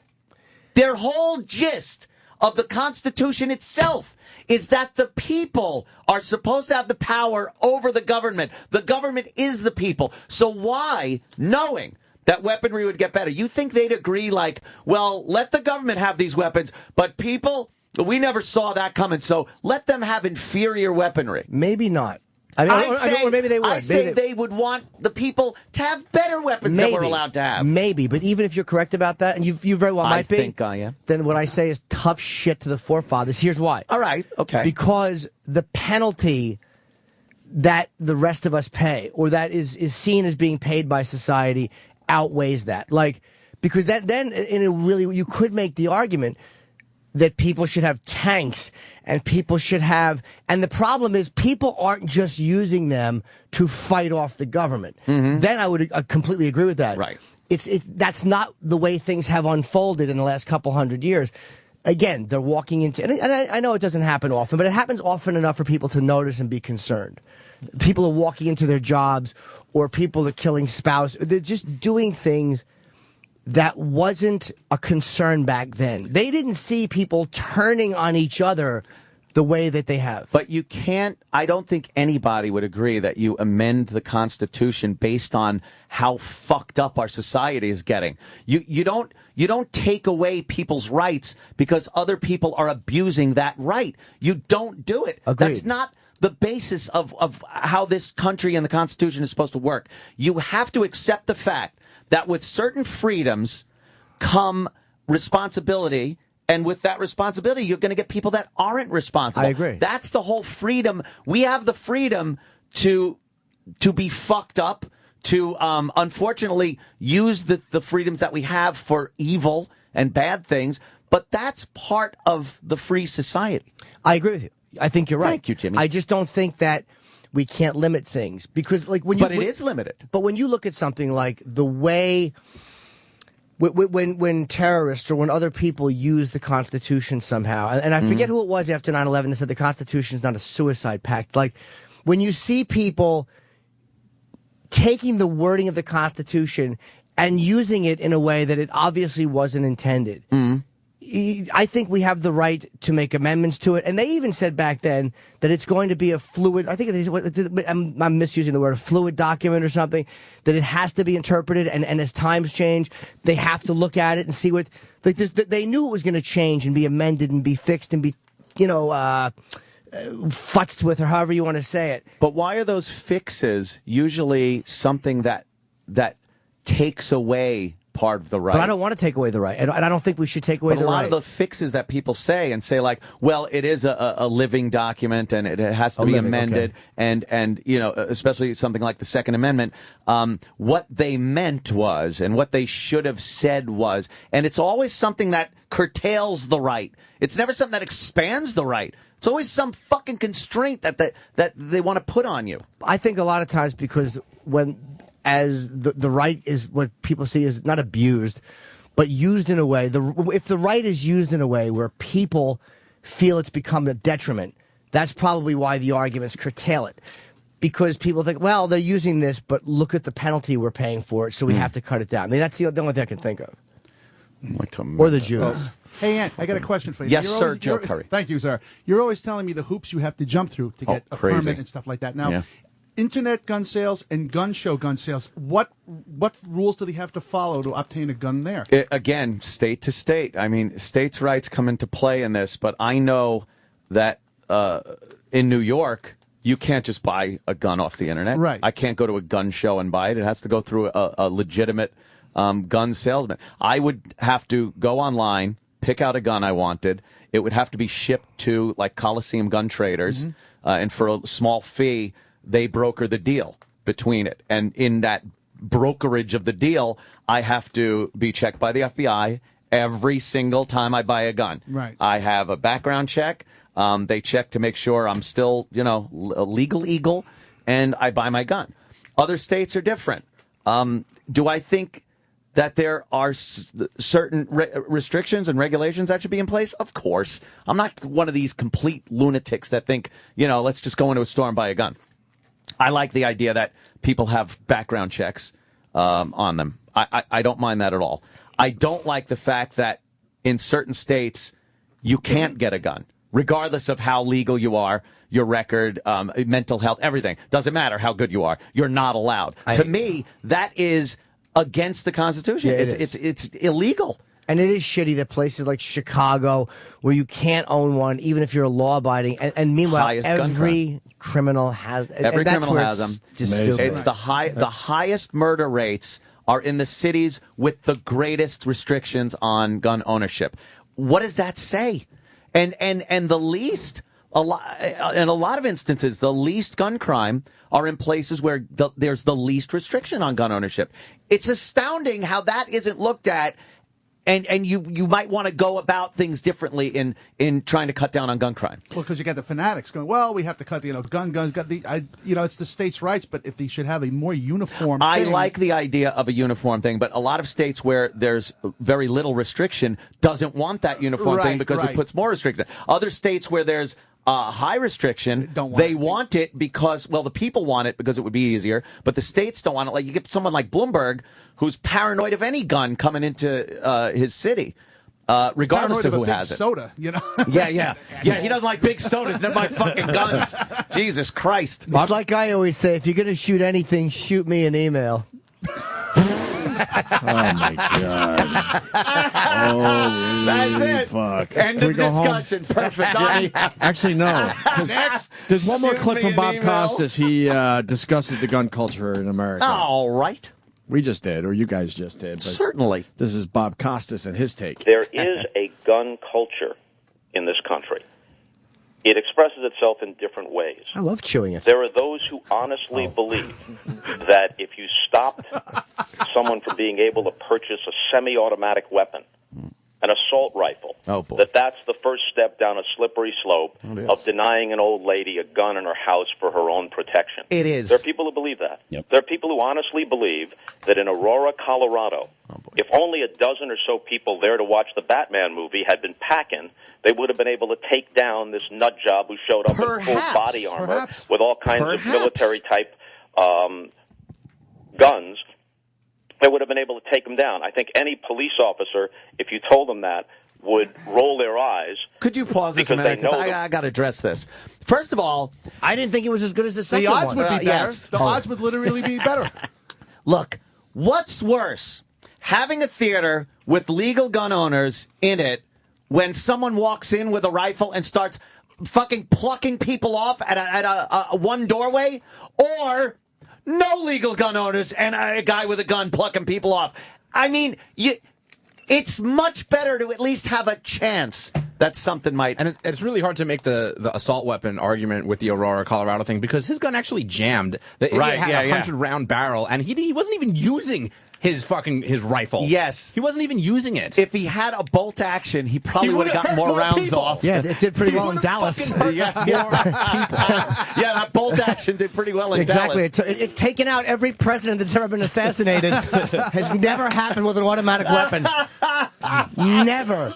Fucking, what was it, McKinley, Lincoln, Kennedy? Never an automatic weapon. You're right. And I'd say the deterrent might have been James Holmes might have been less likely to do that if he thought that he would be shot immediately walking into the theater. I think it's a dumb And given argument that by he Costas. surrendered and didn't kill himself, it kind of shows he cares. that he cared about dying, like he didn't want to. And yeah, if you could walk into a movie theater with impunity and start blasting, if you're, compelled to do that, you're going to do it. If you think you might get shot, yeah, maybe not. That's the point. If you're going to do it, you're going to do it. It's not so much about the gun. Because let's say this kid didn't have the money and he couldn't find guns or he couldn't get his hands on guns, but he could go to his local Dick's Sporting Goods and get a badass fucking crossbow or some shit like that. Yeah. Don't you? What, he wasn't going to go through with this plan because he didn't have a gun. No, he would have just showed up and he would have shot arrows through people. Someone was dying that day. Absolutely. Some fucking one. They would argue that less people would die with the crossbow, obviously. but how about less people might have died if, like he was bringing up the point, Costas, that there were people in there that were armed, that had a shot at him. That I'm not saying it was guaranteed that somebody would be able to take the guy out with his body armor and what he had. It probably would have been very difficult, but I like the idea that it might have been effective. There's so many different as opposed scenarios. to one guy with a gun shooting people. And you're only saying, well, what if a guy had a gun and could shoot him back? Well, you know what? Maybe if this guy realized that there was some return fire, he would have fucked off. It would have been a little harder for him to aim at a closed door and shoot people in the back if he was being shot at. You know, it's probably really scary for a shooter when you go, that one wasn't from me. Right. Bob Costas continues here. Would roll their eyes because they know that what would happen in that situation is just more carnage, wild firing of guns, unintended consequences that often accompany people having too cavalier an attitude toward guns. So the gun culture plays itself out that way, but the gun culture also plays out in inner cities where teenage kids somehow have access to guns, and there's an ongoing carnage. They're illegal. Jason Whitlock himself told me yesterday that there are many clubs that you cannot go into without going through an airport-style metal detector. The idea, Tony Dungy said to you on Sunday, that when he gathers his players together, or did when he was the coach of the Colts, and asked them, how many of you own a gun, he was surprised by how many hands went up. Now, could you even pause if again? you have the legal right, I'm sorry. Can we fucking speak honestly, Bob Costas? It's a thug mentality. It's a black thing with this fucking thug gun culture, illegal proliferation of illegal guns is a cultural young black male thing. Look at the amount of gun murders in this country. You will see 50-50. an unbelievable disproportionate number between young black men and everyone else. But Tony Dungy asking those players, a lot of them were probably legal gun owners. Maybe. Because they have money and they're targets. And a lot of them have stuff worth stealing. A lot, you know what I mean? A lot of them are probably, honestly, like Plaxico Barris, because you don't want to get fucking held up. Yeah. You get a white guy with a fucking semi-automatic rifle going into a movie theater and killing people, it's going to make huge news and start this fucking debate about gun control, assault weapons, whatever. Every weekend, the inner cities, there's massacres going on. Of black teens and young men killing each other. And they don't address it because it's too easy to target the illegal gun owners. However, if you target the inner city problem, you're labeled as a racist. No one wants to bring up the fact that it's a cultural issue in the black community. You're a racist. I love it. But call me a racist. Who gives a shit? That's the biggest problem. It is. No one wants to address it. So let's go after the legal people. Right. Damn, Santa Claus knows some shit. Santa knows his shit. Yes. by how many hands went up. Now, even if you have the legal right to do it, can't we take a step back and realize that especially among young people, there seems to be too cavalier an attitude about guns. Can you say young Leave in your black house, people? Take your gun. Please. Just make sure you got your wallet, your watch, your gun. Yeah. This can't lead to good things. Really? So is that gun culture rather than... Sorry. How about it can lead to good things? Like I said the other day, I was watching some good points. I was watching a special. Shit. I was watching a special about a murderer, the guy with a shotgun, which they talk about. Was it semi-automatic? Semi-automatic? Was it an assault shotgun? No, fucking shotgun. And no one's ever talking about taking away shotguns. That's like a staple of hunting and everything. This guy went into a mall with a shotgun and just started killing people. And believe me, if a guy that was featured on this show that was shot and paralyzed, he wasn't killed, if he packed his wallet and his phone and his money and his gun on his hip and went to the store that day, that would have been over. It would have been over when that kid came in with a shotgun and the guy said, well, I'm going to shoot this motherfucker. But since he didn't have one and wasn't allowed to have one, he wound up getting paralyzed. So when Bob Costas is talking about somebody putting a gun in their hip along with their wallet and everything else they carry on the day, it's not going to lead to something bad every fucking time like you're portraying it. And again, when you say the young people, talk about the thug culture. That's where the guns are going. That's where the illegal guns, that's where all these murders are happening. Well, so look into the cause of that, not the guns. Look at the cause of why this thug culture exists, why this fucking need to arm yourself with illegal weapons in the black community seems to be running amok. Now you're being a racist. Of course I am. Being a racist, and that's yes. the problem. It's Wednesday. I have to be racist. You're identifying the problem, but you're not trying to solve it. And let's say they only made guns to fire one bullet. Like you had to fire one bullet. Yes. And then you had to reload a new bullet into the gun. People would still be dropping dead all over the place. Of course. So that whole the whole semi-automatic, automatic thing, it just really needs to stop. For the most part, people are only hit by one bullet. All the rest miss. Hit grandma, some kid in a fucking stroller. I have the solution. All right. That you should be a one bullet gun, and then you should have to order another one online. And then I should have to mail it to you. And then mail it to you? Yes, and then while the situation is unfolding. Yeah. Give everybody time. That'd be cool. Give them all cereal. People just tapping their foot, looking at their watch. I hate this guy. It's a holiday weekend. I want to kill him. There was a guy in our gym. He was having a conversation on gun control, and he dramatically said to the other guy, make the ammo really expensive. Oh, yeah. And then he goes, dramatically, he goes, think about it, and then walks away. Yeah, shoot the hostage. Oh, He probably owns an ammo store. Yeah. He goes, that's how you solve the problem. You make the bullets really expensive. What a great idea. Think about it. Because then legal gun owners won't be able to afford the ammo, but illegal gun owners will buy stolen ammunition and use that. And legal gun owners will be terrible because practicing will be so expensive. Right. And then everyone will shots. suck because you won't want to go to the range and become proficient with your weapon because it's too expensive. I think bullets should have string on them so you could just take them back after you're done. Yeah, I got news for people who don't own guns out there. Bullets are expensive now. I know. They're expensive now. Quality ammo? And don't tell me about reloading my own shit.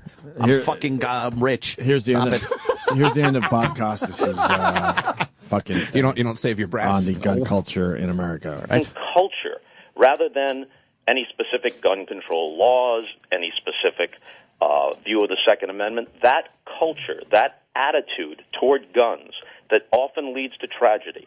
Far more often leads to tragedy than tragedy being averted because someone has a gun. That's what I was. Why do you think that is? Perhaps it wasn't made clear enough. So people that could avert tragedy aren't allowed to have the fucking guns, you motherfucker. Oh, more times it's tragic than tragedy being averted. Because the people that could avert the tragedy don't have the guns. The people that caused the tragedy have the illegal guns, you fucking idiot. Man, you're really worked up. Look into it. You're a lather. Really worked up. I am. But you're not wrong. I tell you, now you know my stance on guns. I've hunted, Yes. I've gone on the ranch and shot Exactly. guns. I go up to the farm. I should be the most anti-gun person. My father, when I was a kid, lost his job. He patted me on the head, took our dog, went down the road, and blew his head off in the dog with a shotgun. Jesus. Okay, I should be the How old were you when that happened? I was 6 years old. I was the last one to see him alive. He patted me on the head, and I go, "Can I go with you?" And he goes, "No, I got to go somewhere." Went down the road behind Fortunately, the he Elwood didn't take you. Wait, hold on. He shot the dog too. Yeah, shot the dog. All these years you sit there and you don't tell a story like that? Well, it's not something I want to tell at parties. But guess what happened to me at 6? I would say that every night after ho ho ho. Oh Jesus! That's the first thing I would tell people at an office party. So you saw your dad, and then that was it. He went there. You remember the old Elwood Diner? A mile down from my house. He lost his job. He couldn't get an. What kind of job did he have? He was a controller of a Fortune 500 company. Well, he obviously wasn't under control. Jesus. Yeah, so he woke up one morning and he was going out with the dog, and I go, "Can I go?" "No, you have to stay here." "Please, no, you have to stay here." He drove a mile down the road. He shot the dog because he figured that we couldn't take care of him, and turned the gun on himself. Jesus. Now, that being said, we go, well, do you blame yourself? Do you blame yourself? No. Little 6-year-old foot. No, but I got questioned like a motherfucker. I mean, I was getting questioned by the cops, my mother. Really? Yeah. Because I was the last one to see him alive. Oh, man. But here's what I'm getting at. People go, well, the gun killed him. He, in his mental state, that's the thing, mental state of people. He would have jumped in front of a train. He would have ran the car into the thing. He would have figured out something. So to say that the gun is responsible, no. That's always the way. They just want to blame the gun. Yeah. It's not, no. People will fucking find a way. Yeah. Look at Chris Benoit with his family. He fucking choked his wife and his kid and then hung himself. Yeah, we should ban sports equipment and workout gear because you can kill people. Iraq's applauding. I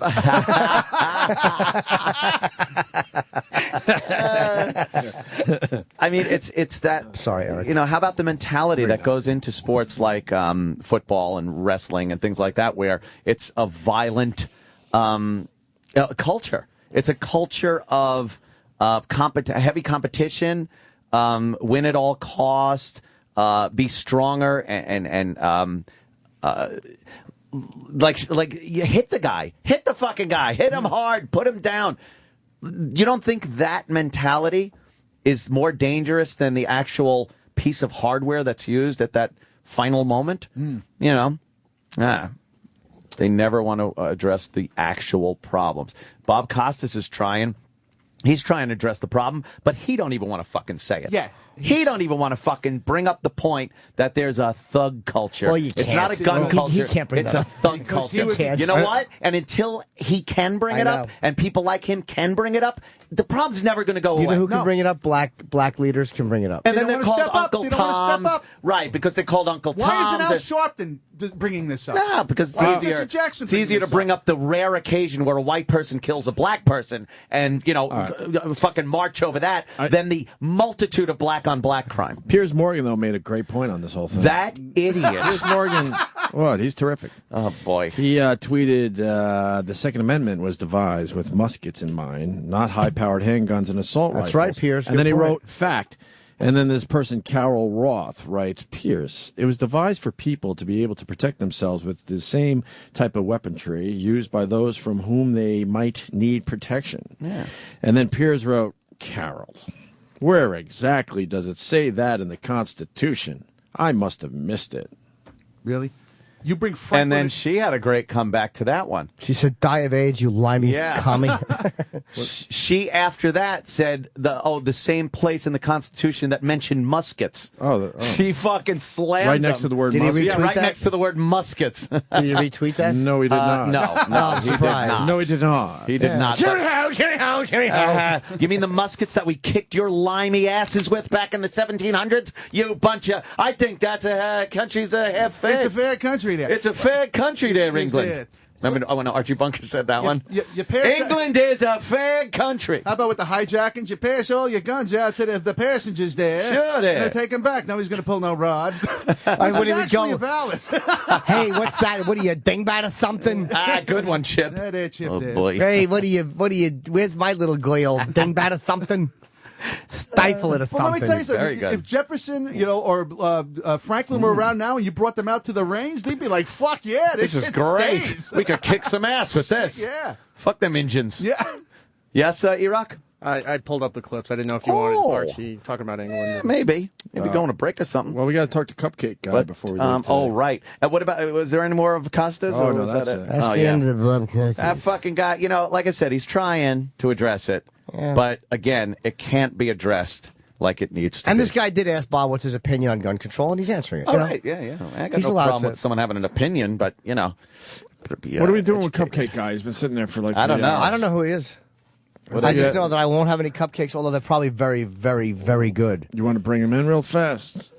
All right. We did ask for treats this holiday season. Did we? Today's treats is, I don't know, cupcakes and stuff. I've been eating carrots, Opie. I don't need treats. You enjoy your cupcake. Cupcakes. Yeah. I like... His pants are pulled up too I like lima bean cupcakes. He's got a Look at huge... his cheeks. He's got a fucking jean wedgie. I don't Does he?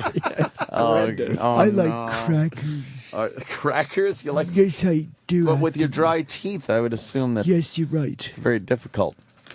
Wow. That's great. Hey, man, how are you? How you doing? What's going on? What the hell you got there? Those are treats. What do you got, Got man? cupcakes, I got pies, got cookies. Microphone. Oh, okay. Is this a reputable place, sir? Yeah, I've been in business for about 2 years in Glen Rock, New Jersey. Glen Rock. They look good. And he wanted to come That by one's with some That treats. one's carrot cake. Carrot cake. Nice. Yeah. He's got a... I'm eating a carrot. Take this Without the cake. No.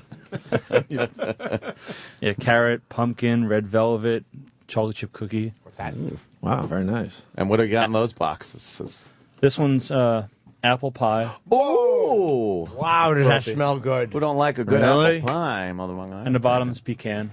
Pecan. I hate pecan. I don't like the 9-inch. pecan. Not a fan of the No, pecan. sometimes pecan. I know people love the pecan. So Oops. Jesus, Jimmy. Wow. Pecan. You didn't. and some cookies, Christmas cookies. Oh, yeah? So with, yeah? Is it reasonable? I like that. Radar O'Reilly glasses. What's the name of your place? a la cupcakes. God, they smell that apple pie. Smells good. Oh my! It's got like a really What's it called? crispy apple pie crust. Apple pie. No, what's the what's the name of your place? A la cupcakes. Oh, I like A-L-A cupcakes. Like a la Akbar cupcakes. And if, What happened to your nose? Explode. Get frosting all over you. What happened to the nose? oh, this. I just was using Biore. Let's see. You were using those fucking... What, are you a chick? I was just trying to get my pores clean for when I come in here. I wanted to look good on Clean radio. the riches too. But, So you were using one of those Biore fucking things and and it peeled off the it skin. ripped your fucking skin. It's not, He's got a red nose. it's not That's good. hilarious. Like he Very banged it good. into the bottom of a pool or something. That's pretty good. It's not good. I must say. You want to look good for the big radio interview today? That's good with your It's fair enough. Matt But- Hooper beard. sorry and about that. It does look a little Matt Hooper. little Matt Hooper beard going there, right? That apple pie It just looks delicious. could be the best smelling thing I've ever smelled. So why don't we Crazy. fucking try a little slice? I'm not having any. I would love some, but I can't. I can't either. I I, figured would love to, but I figured you like the carrot cake. I'd love all of it. Believe me, I would love to eat all this until I'm vomiting and shitting at the same time. That's bitch. Which means a lot of food. But if anybody that listens to this, I don't know. come if they Was that a if bad they- plug for the cupcake place? I like to eat this until I'm vomiting and shitting at the same time. But I mean, it all It's on the smells box. amazing. It says it on- But if anybody does come in and order, just tell my wife that you heard it here. Oh, you know, so she knows. Right. I mean, yeah. Where are you located? Glen Rock, New Jersey. Very good. God She's damn, that got smells Facebook, good. Twitter. Are you usually this exciting in regular life, or is the radio kind of make you a little nervous? No, I'm fine. Cool. Okay. Hopefully I'm fine. Yeah. You have the same cadence as Richard Kuklinski. Sometimes I'll just put cyanide in a cupcake and hand it to my victim. But I will say that it smells it's wonderful. Amazing. Yeah. And I really want to eat it. Well, I want to thank you for stopping by. I don't know what else we're supposed to do with this. I want to taste the Yeah, frosting. we're going to taste your shit. Can we have somebody try one? E-Rock, do you want to try one?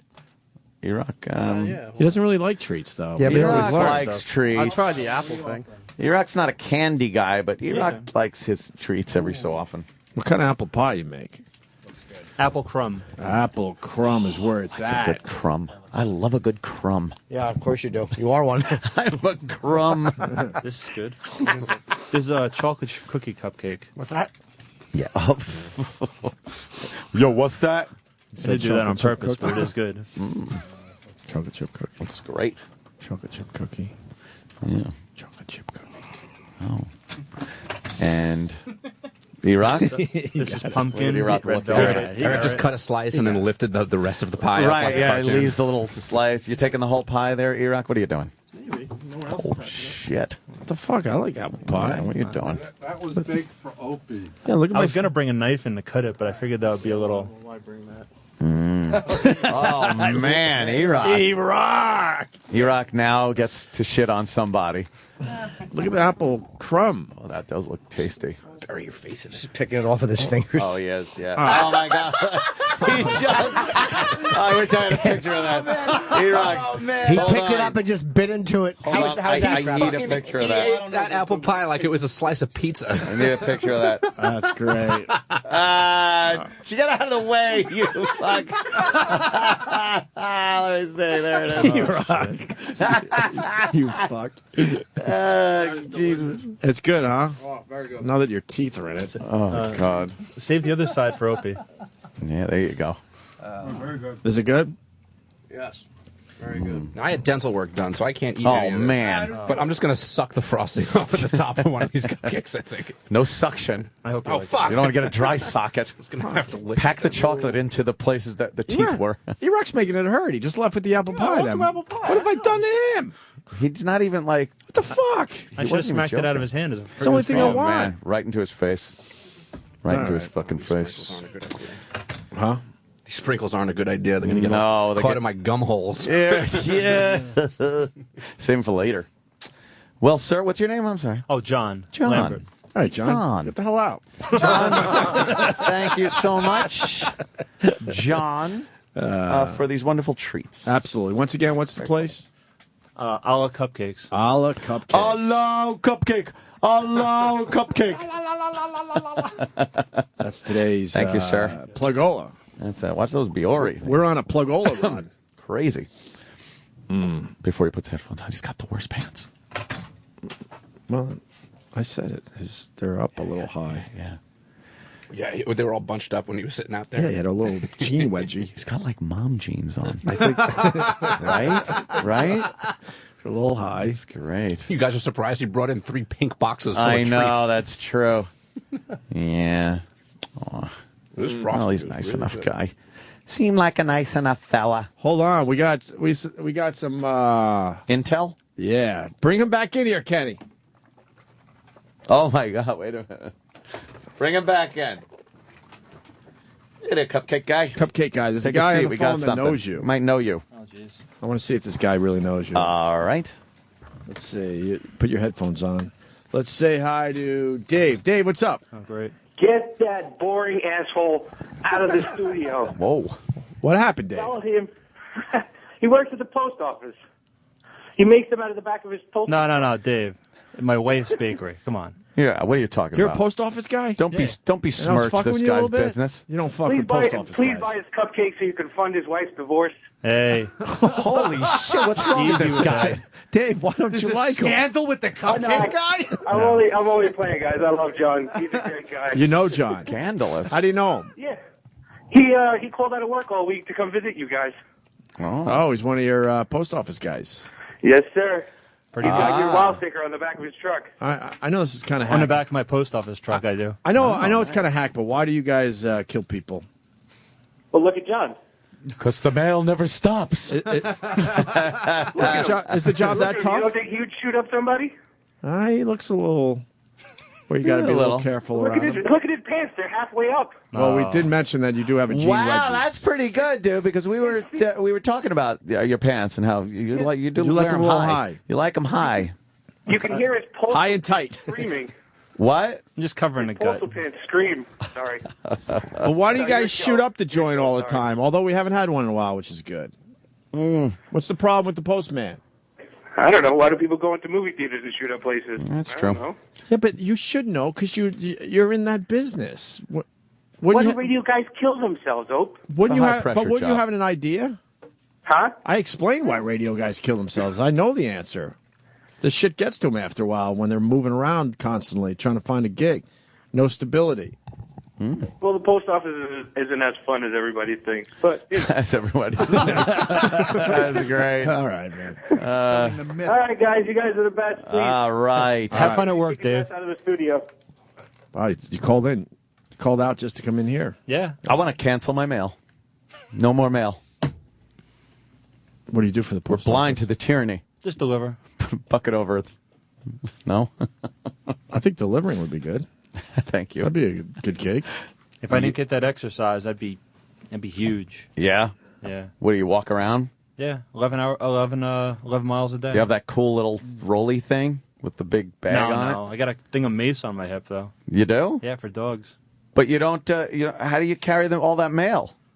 Nah, just on my arm. Really? Yeah. 11 miles of mail you carry on your arm? Something no, you doesn't drive seem right. around. No, a truck. Yeah, Yeah, okay. I thought he was one of those mailmen that so go you're through not the walking neighborhood 11 miles. with that big fucking rolly tripod thing, and That's how I would do it. Yeah. I tried pot. I didn't like it. Jesus. All right. Cupcake guy, thank you. Jimmy's got some gigs to promote. Yeah, New Year's Eve week, Buffalo, 28th through 31st at Club Helium. I'm so sorry. And Caroline's, I think that's April 11 through 14 here in the Big Apple. Nice. And then December 11th, my CD, No Baby for You, comes out. It was taped in Boston in 2007. I love the CD, but a lot of it was on Monster Rain. I have to be honest and fair so the fans don't kill me. How was the cake? This pie might be the best apple pie I've ever had. Oh, Wow. Shit, dude, you're going to sell some apple pie. Do you know how good it looks like? So good. I want to What have makes it some. what makes it so good, It looks Travis? appley and flaky, and, Yes, and it it's smells crummy. sweet and sugary. It's crummy. I love a You good just take a bite. No. One bite. No, because one bite will start me.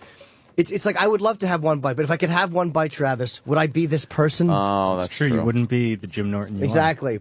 If I had Danny the can ability to have take one bite, would I be jerking off while my dick is soft until I come 2 drops on my thigh?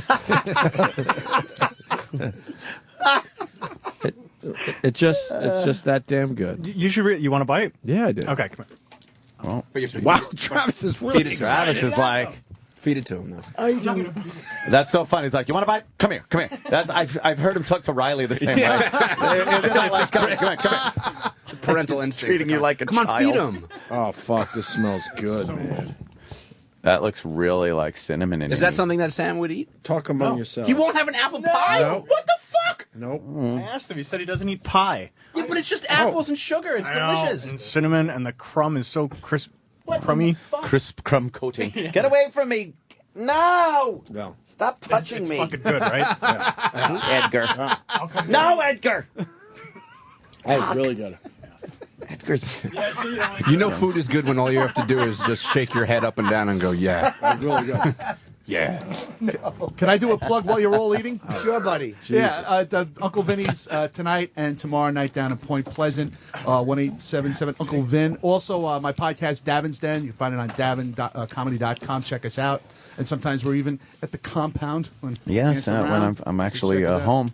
By the way, we also have a gig coming up, Rotgut, Yes. December 23rd.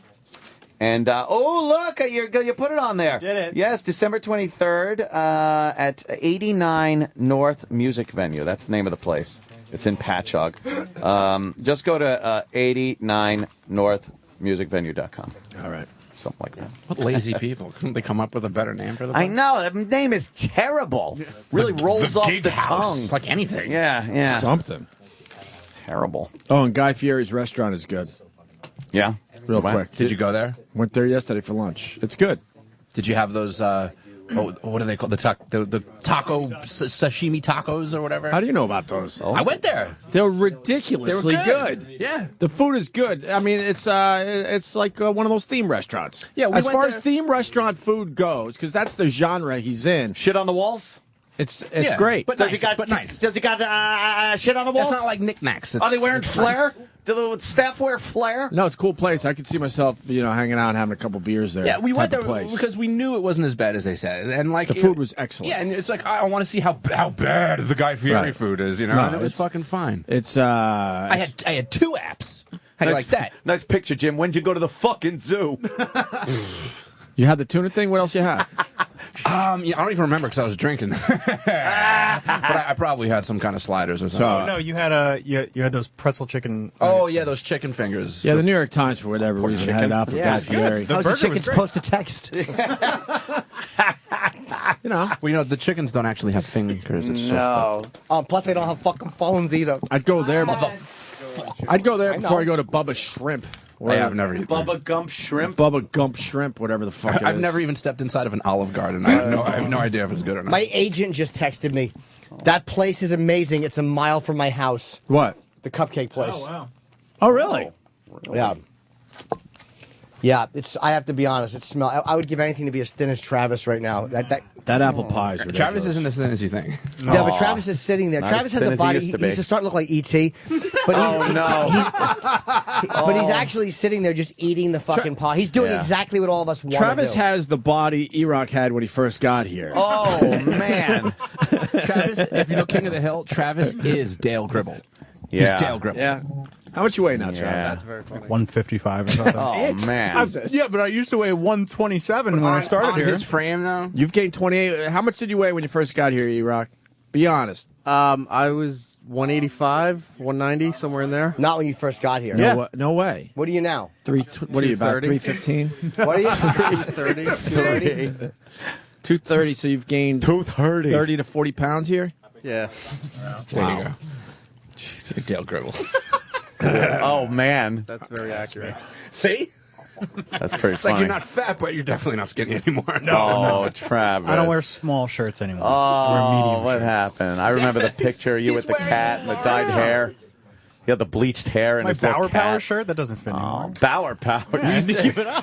Laszlo would come in with like a whole bunch of like rock star swag, and like he was always walking out of here like gangbusters because he was the only one taking all the mediums home. The chick shirts. He's Now- wearing the half shirts. Now we're all after those L's. Oh, man. The L's are good. Yeah. Except for Eric. I do an L. He still can't fit in A couple of X's. I'm an XL. Was that throat clearing on purpose? Just an XL? Just an XL. All right. Maybe Check some of in. this cake. Well, I'm going home. Fuck this. Yeah, goddamn. We put in 1 minute and 20 seconds of overtime already. Look at you. It's crazy. It's like I always say, if you're going to shoot anything, shoot me an email. Opie and Anthony. This is the Opie and Anthony Show. Sirius XM.